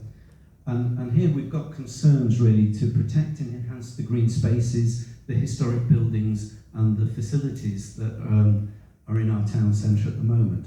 And so we really do need to avoid any negative aspects of the poor water management and infrastructure. And the final thing was health, leisure and well-being. And that, again, although we haven't got the rivers that people go boating on, the biodiversity and the pleasure of seeing the biodiversity and the waterways is an important factor of all of that. So those were the key areas, if you like, on the impact of water on our themes. So I hope that's very quickly explained what the neighbourhood development plan is and how the plan is shaping up in Moreton. And so I suppose just to wrap up really, the key questions we have is the water infrastructure in Moreton able to cope with the rapid, huge increase in population and housing, 43% over the last 10 years? And is the current state of the water infrastructure or the plans for the water infrastructure an inhibitor to future development of the town? That was all I wanted to say. Thank you.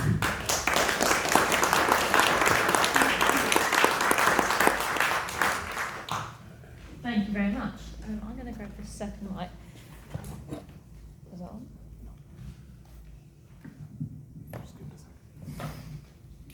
Does that work? That works. I'm aware we're running a little bit over, and it gives us a little bit more time for question and answers. So, panellists, are you all prepared? Angus, can I give you a microphone? Do you want to sit? It'll be easier, then you can pass the microphones between yourselves. Please remember, these are all our guests. They're here to help us. Let's be nice. Okay. That goes first. You right across.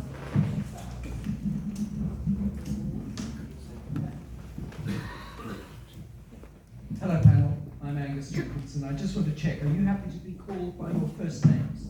Yeah, great. Good afternoon everybody. We have a little bit of time still for these questions. I'm glad to have been asked to chair this particular part as a local district councillor.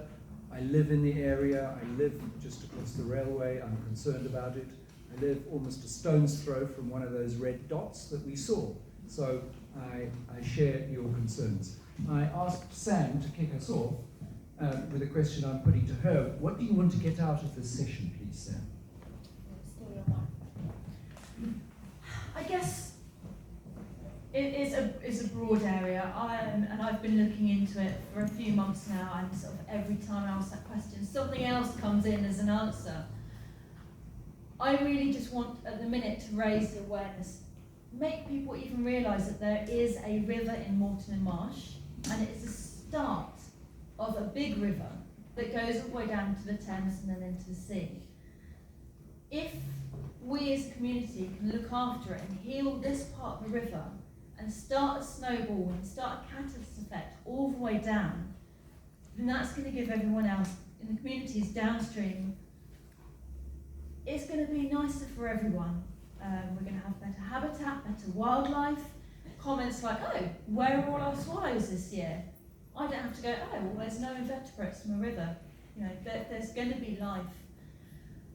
Also, for fresh water, for drinking water, a human being cannot last 3 days without drinking water. If it's all been abstracted to be made into water and then put back as dirty water, what are we going to drink when that water finally runs out? For instance, Blockley up the hill used to have enough fresh springs to run 15 industrial mills, or so I've been told. we now don't have enough water from those springs to run one. So we really, really need to look at how we get our water, how we treat our water, how it's then put back into the rivers so that it can be taken out again so that we can drink it, and it carries on and on and on. So I think that's probably where I'm at without getting too carried away. Thank you, Sam.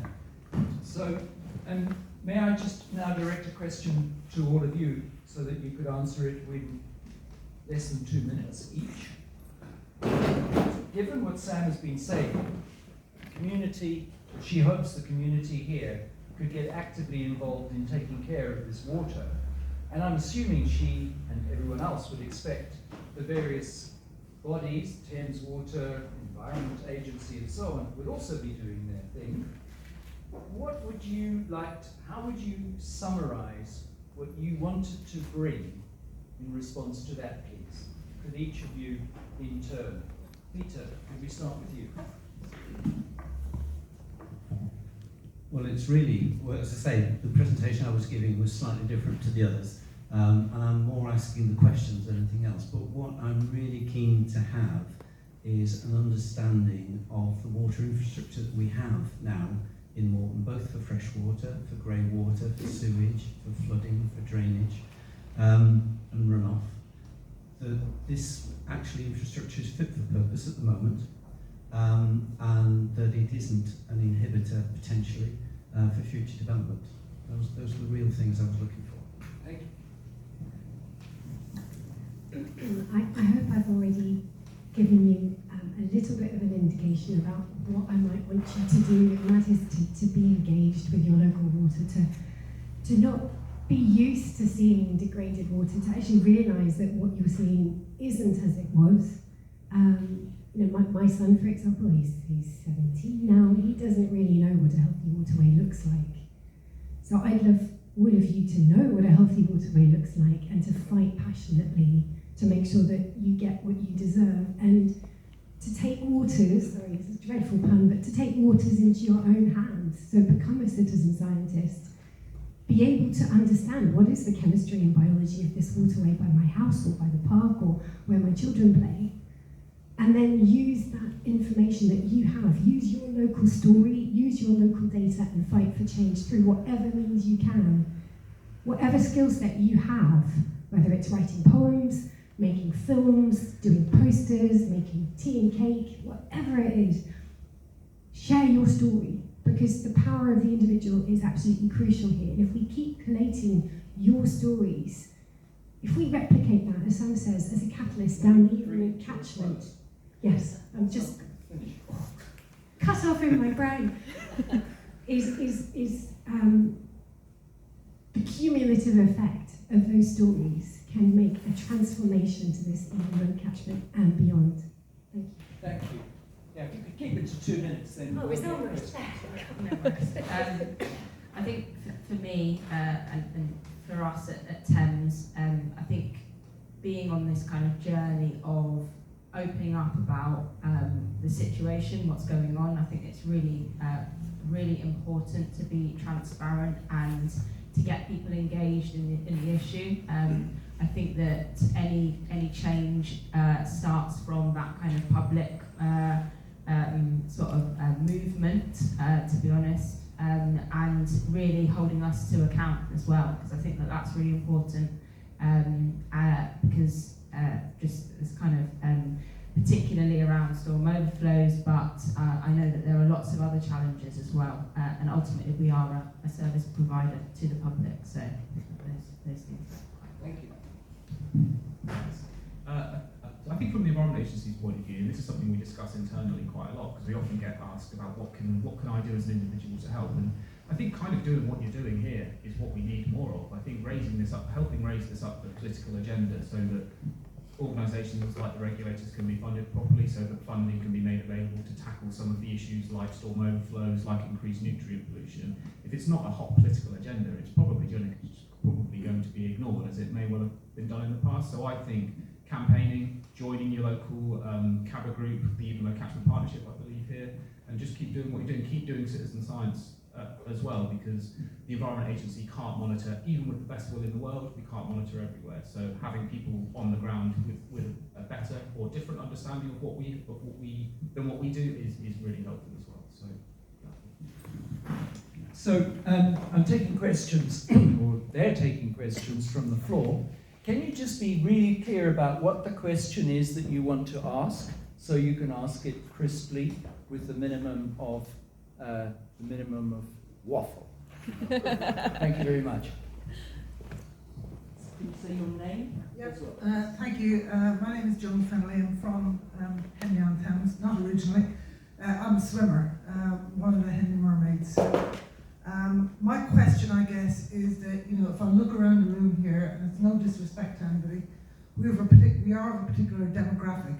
We are old farts. You know, how do we inspire the Greta Greenbergs, you know, of the Evenlode, of Henley, of other areas as well, to get a lot more involved in understanding the science of the water? And that's an initiative that, you know, while I'm not a parent myself, I would love to be involved with others to help inspire and bring, you know, 15, 20-year-olds into this room, you know, who can kind of help, you know, drive the initiative from the bottom up. Thank you. How do we get young people and others who are not present here today more active in this? Anybody want to contribute to that? From anywhere?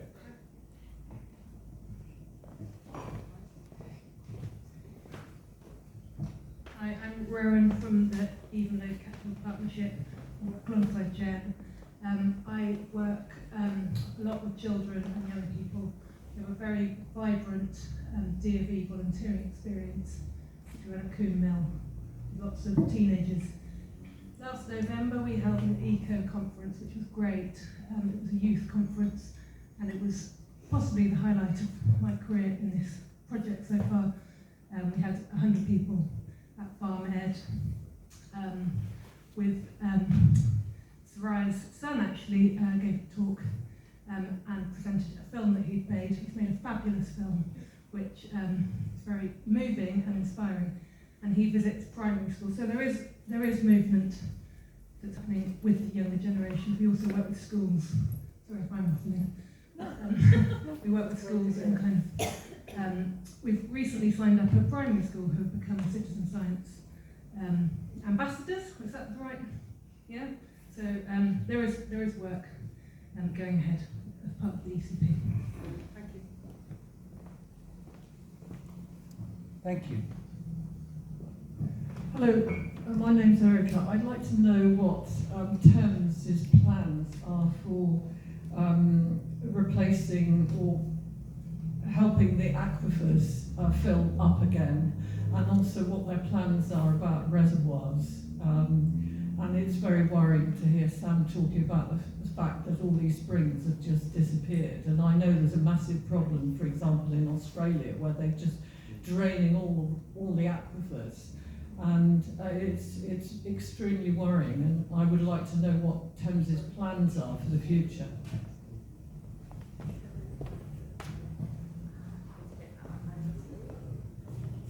Was that not working?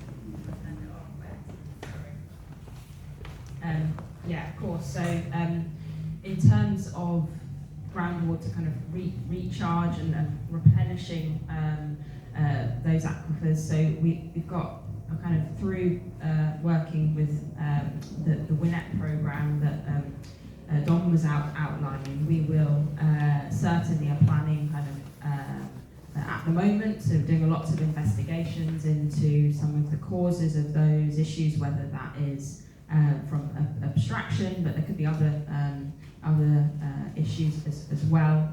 So we do a lot of kind of research into that, and we also have programmes of work to do river restoration across the catchment. You're absolutely right. Kind of more strategic resource options are personally, I think, are going to be critical to solve some of the longer term water kind of scarcity issues that we've got, certainly in the southeast of England. I mean, some of the stats are really concerning about kind of having less water than Sydney and Johannesburg and things like that, which you just wouldn't think from a country that rains, you know, nearly every other day.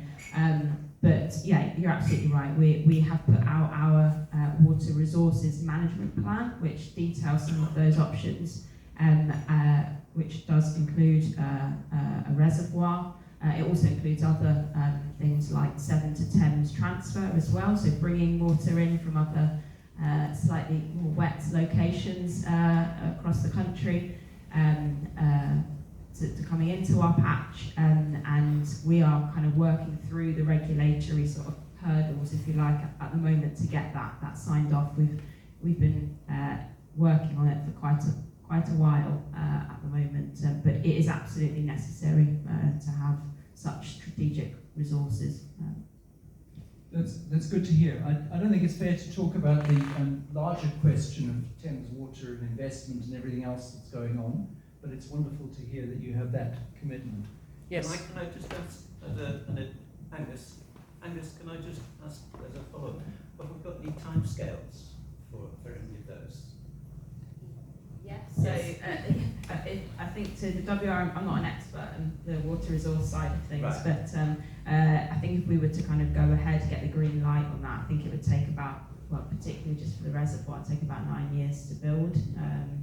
It's quite a significant infrastructure project, but there are lots of other interim solutions as well that we can and will be doing to help improve that situation, but kind of on that longer term, sort of looking at climate change as a sort of driver for that, that would be kind of important for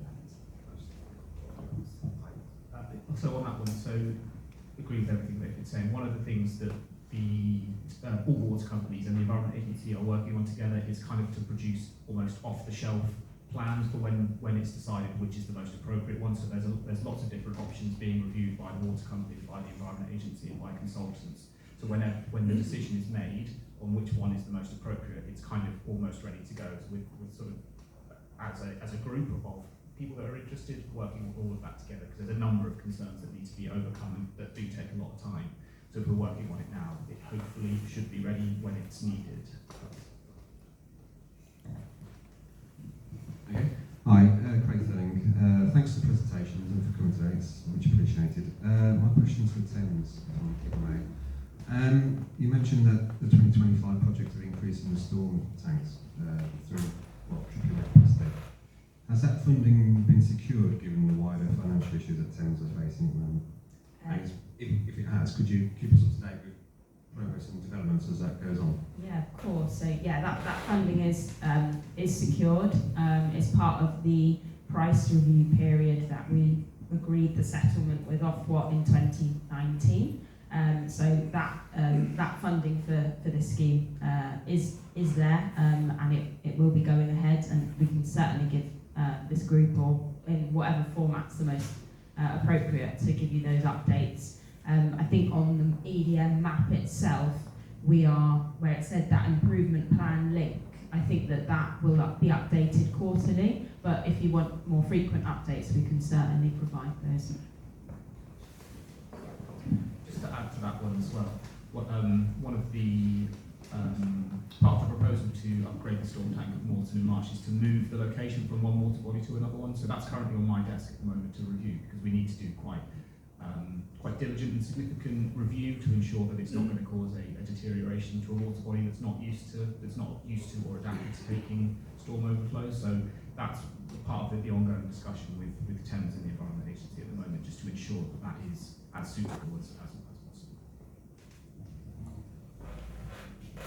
Good day, my name's Robert Taylor, I live in Moreton, and I thank Thames Water for their input as regards what they're doing as regards the built environment, but there is a community that's not being discussed here this morning, and that is the farming community.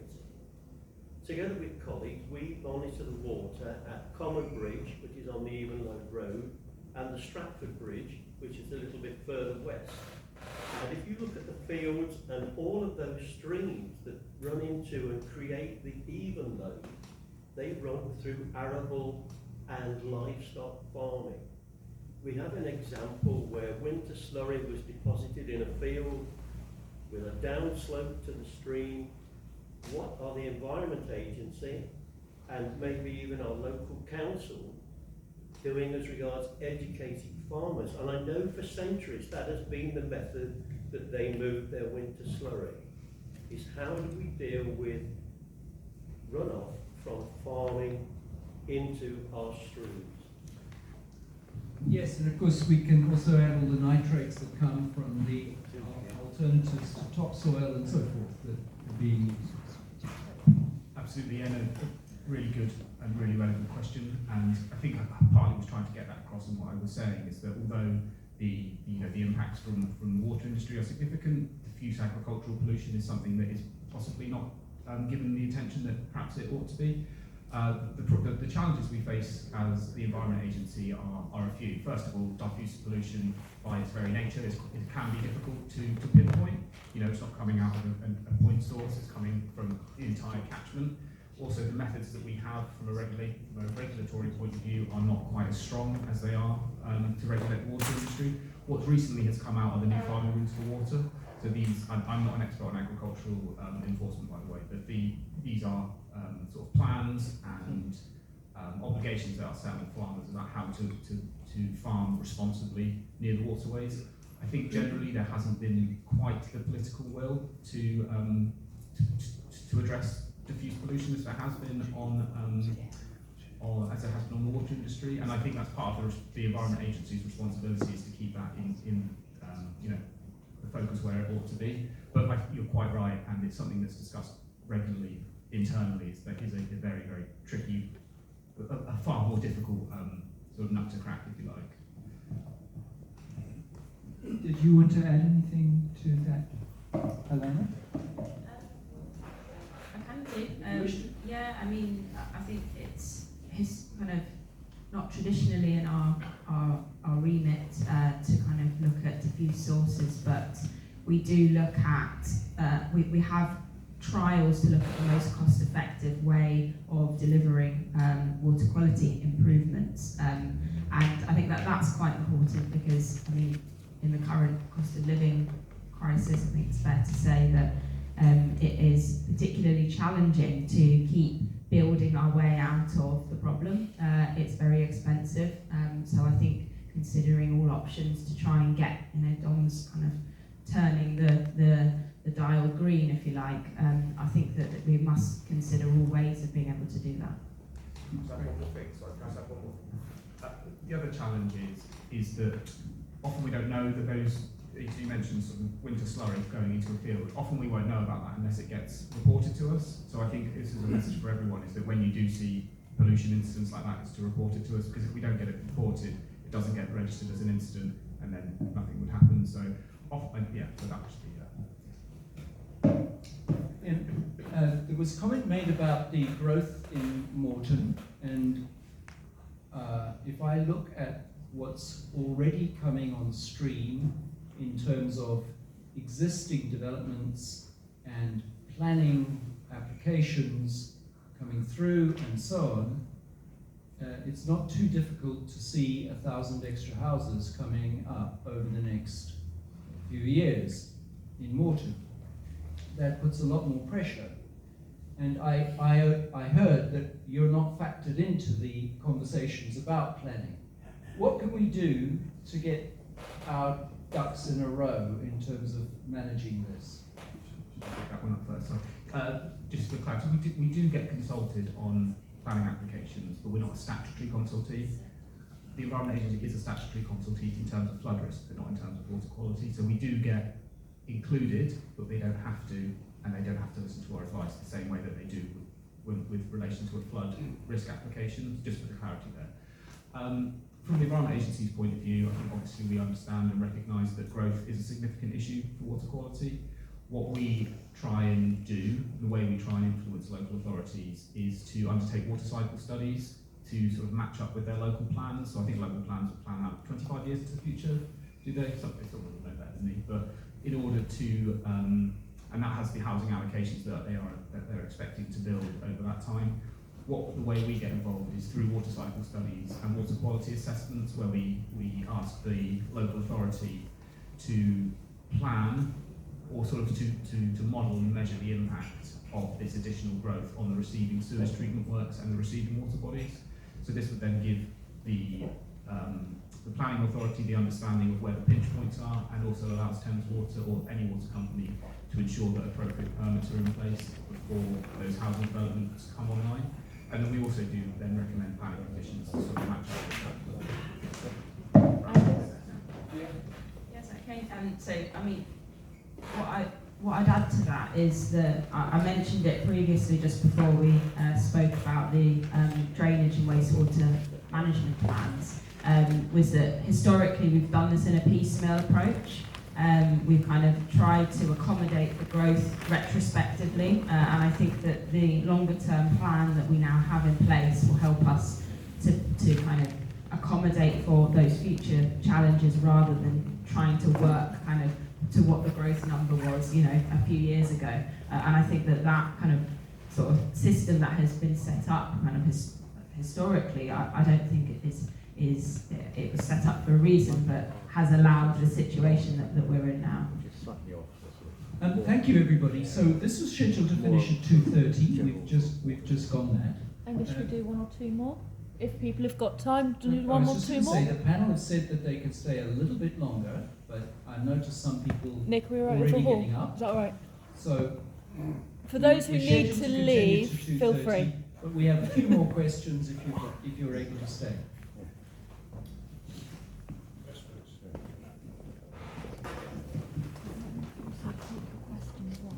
I actually have an answer, a written answer.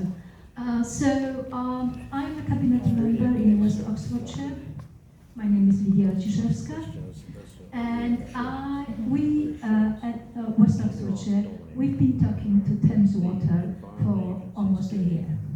And one thing that we are doing is we are talking about planning.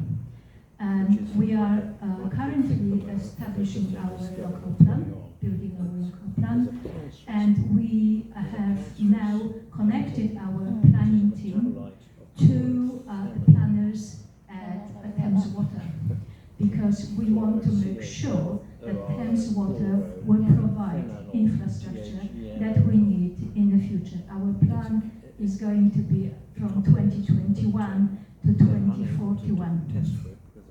In addition to that, for current planning developments, we have managed to negotiate with Thames Water that they are putting a Grampian condition for any planning application where there is no infrastructure, where there is no capacity.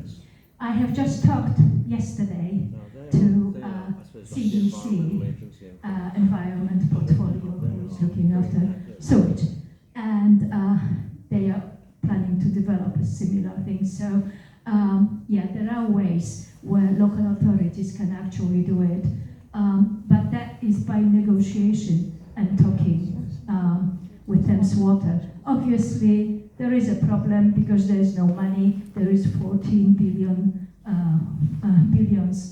pounds debt. But even though it looks hopeless, we just need to work on it, and we can make small progress. So I'm happy that CDC are doing that as well. Thank you, that's wonderful. I'm embarrassed going when I go to Germany and can swim in a river and a lake, and I go to France, I can swim in a river and a lake, and I'd like it more here. Thank you. A very quick question. Thank you for staying. My name is Sue. I'm a member of Peter's development plan steering group at the moment. I moved to Moreton just over a year ago to a house that had been flooded. I'd been in a previous house that's been flooded, and my cottage nearby was nearly flooded in the big flood some years ago, which did serious damage to the property we're now in. We have inherited flood protection measures which we are confident will at least help us. But how confident can the panel be that Moreton will never flood again?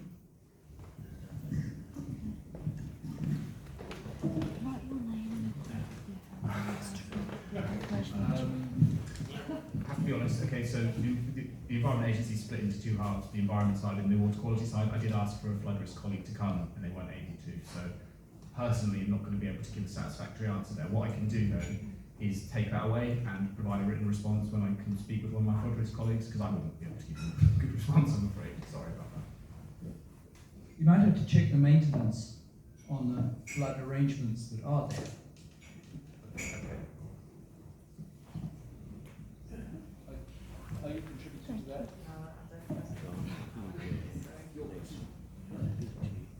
Do we have any more questions? Thank you. I'm from Redesdale Parish Council, which is downstream of here. I'm very grateful to be able to attend this meeting, and obviously lots of it's relevant. But may I ask Helena from Thames Water, how do you prioritise smaller communities for things like the groundwater infiltration system management programmes and extra storm tanks? Because we have a lot of overflows, serious flooding, and whilst all the other agencies are engaged very well with us, and we have some hopefully flood prevention measures coming in, we're still very vulnerable to Thames Water not actively taking part in this on our behalf. So it doesn't just affect Bledington, it will affect other smaller villages, because the main towns that you mentioned seem to be able to get things that help, and we don't seem to be able to for Thames Water. Thank you for the question. So are you specifically on flood risk, or are you looking more broadly? Sorry, I just said that. Sorry if I didn't make it clear. Basically, we have a lot of groundwater problems from many rivers, and we have clearly a lot of storm overflows from our sewage treatment works. We've had some manhole covers sealed, but we haven't had sewers lining done in any way. There are various other things that I think could be done, upgrading the sewage works, but with extra storage tanks and that sort of thing. And they're supposed to have done a lot of sophisticated modelling, which we were told was going to be done a year or so ago with monitors and that kind of thing, that hasn't happened. So I don't want to bore everyone with just our particular problems. The broader question is, how do small villages also access these programmes when it seems to us that we're often left behind? Understood, yeah. So, I mean, I guess the way that the industry works to a degree is one massive prioritisation exercise, because we get a set amount of funding that comes through, and we will deal with things on a risk by risk basis. I'm not saying that means that the answer is not the right answer. Sometimes you end up getting kind of perverse answers from that prioritisation exercise. But with Bledington specifically and other catchments that do suffer from groundwater infiltration, we do have these, I think they're called GISMs, which is just these groundwater impacted system management plans, that will help communities like that to provide some additional focused resource on relining, and well, it starts with modelling and then it moves on to dealing with the issues or trying to kind of pinpoint where those problems are. But you're absolutely right, it has to be a prioritisation exercise. There isn't an infinite pot of money to do that, but we have been working this in the last this price review period that we're in at the moment, and that we're planning for next price review period, is really looking at on a much more kind of local community basis. So, I mean, just as an example, the work that we've been doing with the Evenlode Catchment Partnership has meant that we have put a kind of a boosted plan in for our next 5-year period to really look at the kind of sewage treatment work problems that we have in this catchment, but also trying to put a much more robust plan around storm overflows as well. And there's lots of ways of tackling storm overflows. It doesn't have to just be a big tank at the sewage works. It can be looking at infiltration issues as well in those communities. So, historically has been a prioritisation exercise, but I do think that we may see a lot more kind of localised investment kind of coming in the next few years. Thank you. I know we have at least one of our panel that needs to leave in a couple of minutes, so this is the last question, I believe. Hello, my name is Mrs. Clements. I live in Milton under Witchwood, and this is the second meeting I've been to like this. And the last one I went to, they sent somebody very nice from Thames Water again, and I pointed out that on January the 5th, I screenshot this discharge map, and the sewage treatment works there have been discharging for 154 hours. I screenshot again on the 11th of January, and it had been discharging for 43 hours. Not the most rudimentary of maps, I think that's about 200 hours. Also, if the overflow stops for a little while, it goes back to 0, so you can see that it's been discharging for the past 48 hours, but it won't give you that fuller figure, it just makes it look a little bit better for when you log online. And on the day that we had our meeting in Charbury, of all of the overflow monitors in the entire Thames water region, Milton under Wychwood was offline that day when we turned up to talk about it. Completely offline, as in it wasn't not discharging, it wasn't taking anything for us to actually have a look at. What I wanted to ask is, Helena, quite a few times you've said some things like the cost of living crisis, there's not a bottomless pit of money. If I was an investor with Macquarie, I think I would disagree with that. I think Thames Water is also structured in such a way that they channel their money through subsidiary companies. So my question to you is, there is money, why is Thames Water giving it to their shareholders and not putting it into the infrastructure now? Can I just say that I mentioned earlier on that there is a known issue, it's in all the press and so on, about Thames Water generally, so probably everybody in the room knows that. I'm not sure that we can ask, you can only comment within what you're capable of answering. Yeah, of course, and I can give it a go, if that's okay. So, I mean, just taking those, I'll get to the bigger picture question at the end, but just taking your points in turn. We're working at the moment to get the map ready so that you can see historic data, so that you'd be able to log on and see the accumulation of what has been happening rather than just your 48-hour period. So hopefully that will kind of help give a bigger picture understanding of what's going on in Milton. Milton specifically will have a big upgrade to the site. It's ongoing at the moment, so increasing the amount of flow that can be treated. So with that specific sewage works, you will see a really big improvement in the next few years at that site, particularly for storm discharges. So I think that having that full understanding is really important. As to the way our kind of industry is structured, I think that's a kind of bigger political question mark at the moment. I do think that, Thames haven't taken a dividend in the last 6 years, not that that's going to kind of is the way forward either, because shareholders need a return on their investment. That's just the way that the system has been set up. So I think that there is a bigger question there, just kind of for the general public around how our water industry is set up as a whole, and whether that is the right thing or not. I don't know. Could I just add in a tiny answer on the Milton question about cumulative number of hours of spilling?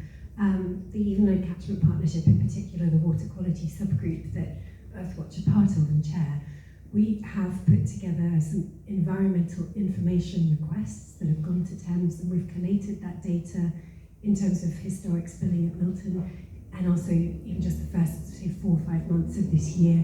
We're publishing that as part of the Evenlode Catchment Champions newsletter, so if you'd like access to that, speak to me and we can help get you that data as well. That's fantastic. Please, just one question quickly, please. Yeah, this is Rupert, so it's probably going to be quite a good one.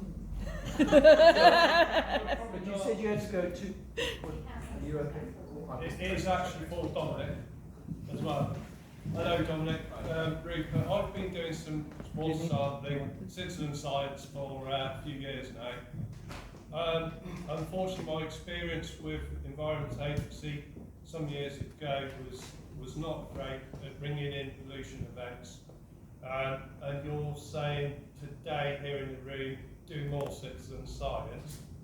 My question is the Environment Agency's policy changed on using citizen science when offered by citizens to prove that Thames Water's been operating outside of its permits, or has policy not changed and you wait? Good question. Yeah, I was expecting to get asked that one. On the pollution one, there's I think there's two questions in there, really, wasn't there? The pollution one is with you saying that you've rung in a pollution incident and nothing had happened. Several times over, it was polluting for weeks and weeks. And all the response I would, generic response I would get is they're dead fish. No, because they're already gone. And time and time again I'd be told, obviously you're very busy, all your agents are out on doing, because there's flooding, etc. And I'm offering to provide my data and my water samplings and reluctance to take any help. So yeah, so there's a couple of things in there. So with the pollution incidents, we, due to we're part of the public sector. I think everyone knows the pressure the public sector's been under for a long time. Due to those pressures, a decision was made to only respond to Cat 1 and Cat 2 incidents, Category 1 and Category 2. So that's why you get asked if there's dead fish, those sorts of things.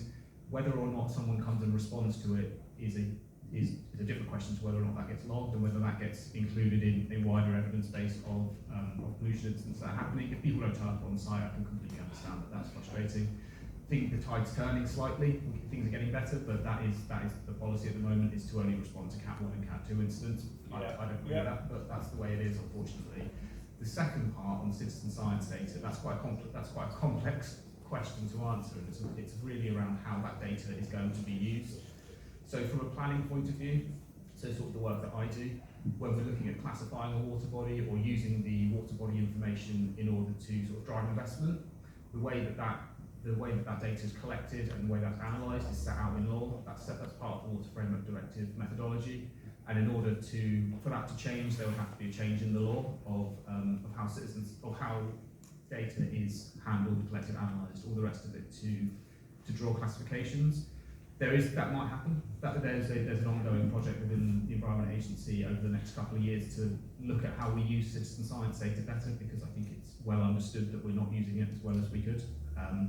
The Environment Agency is big, the public sector, and things are slow to change. And that's the reality of the situation, and it's as frustrating as it is for you. It's double for someone that's working there. Sorry, can I just finish my point?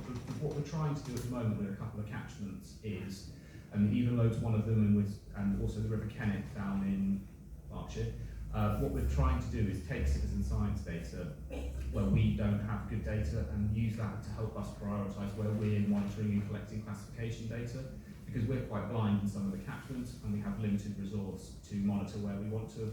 So we might be monitoring in the wrong place. What we're trying to work on at the moment is how we can better utilise on-the-ground knowledge to better inform where we need to go and collect data.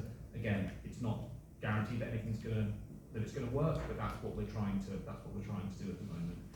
The second point as well, using citizen science data in enforcement of prosecutions is a similar problem. I think there's the burden of proof from citizen science data perhaps isn't as strong as it might be, and that again, that's the way that the law is set out. So I completely recognise what you're saying about it, and I agree with you, and I think we are and we ought to be doing more to use citizen science data better, and hopefully within the next couple of years there'll be a further plan in place on how to do that.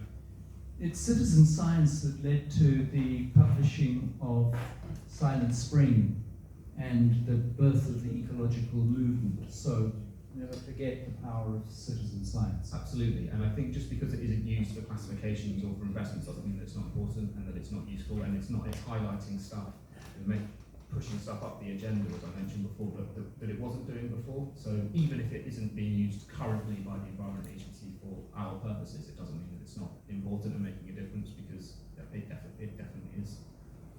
It just seems a real shame that there seems to be zero appetite within the Environment Agency to sort of take help. Rupert, I'm going to finish it, not to stop you having a conversation, but I'm going to finish the formal meeting. Thank you for bringing what you've got. It's really important. I've taken, 6,000 or 7,000 photographs of water in its natural state and in ecology. I find it tragic that our goal is not to achieve water in its natural state, but only something called good, which is the level below that, and we're only at 75% of that. So we're way off where we want to be. We're all wanting to do something about it. I don't believe there's a person in this room who doesn't want to do something about that. We just need to work on it. And for that, what you've done in organising this, Sam, is fantastic with your colleagues. Thank you very much. I'm handing back to you.